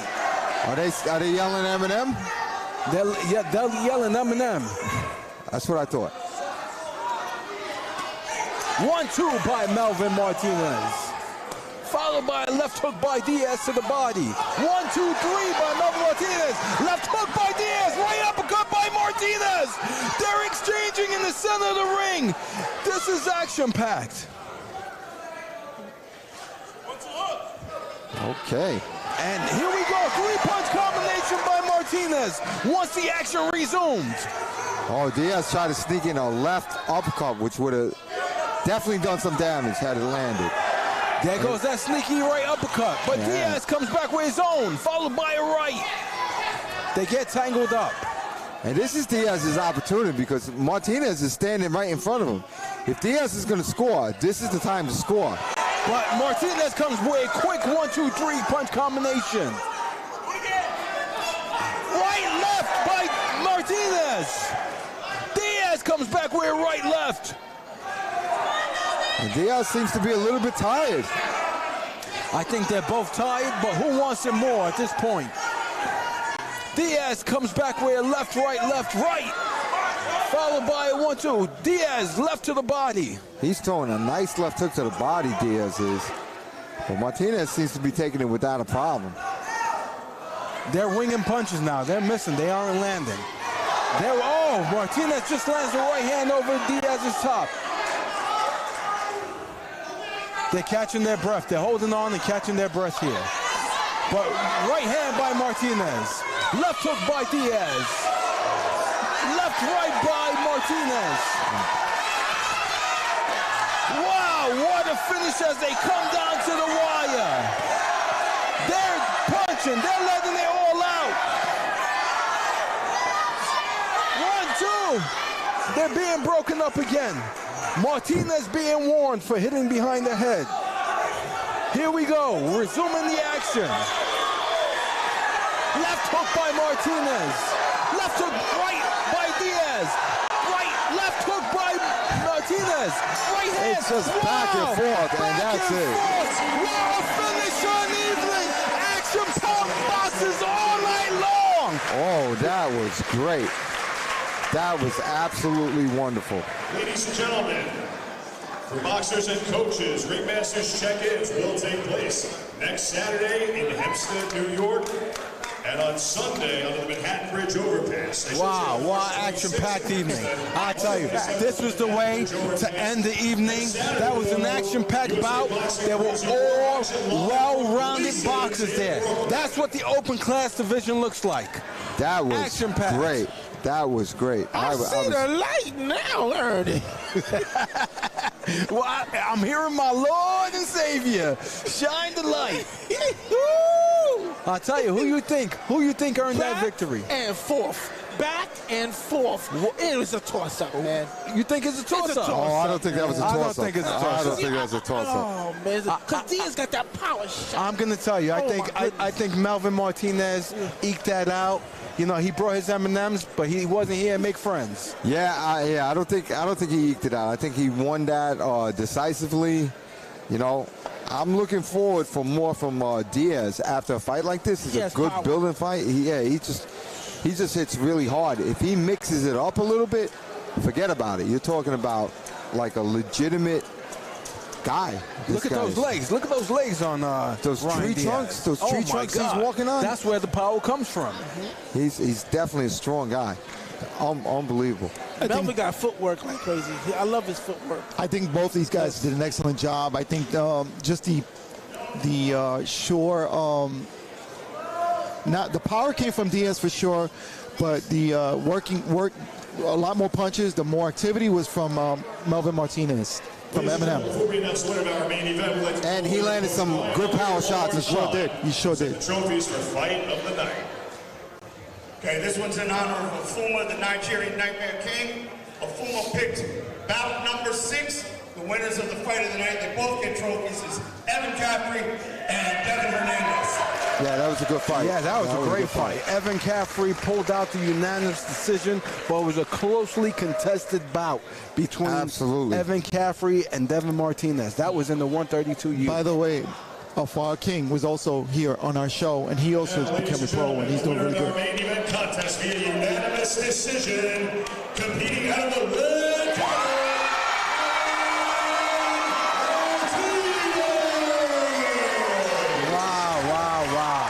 That was the right decision. Yeah, congratulations. Congratulations to Melvin Martinez. But also, I want to say congratulations to Ryan Diaz, who fought his heart out in a nicely matched main event. Yes. So let's sign off, George. Yep, that's it. All right, so for all of us here at Smoke and Talk, we thank you for joining us again. We'll see you on the next one. Tune in to our Facebook page and to IG. That way you know when we're going to come on live. And that's it. For Dave Steve, Ernie Morales, for shining the light on Eddie, Romeo, I'm George Zayas. You guys have a great night. Take care. Good fight. Bye-bye.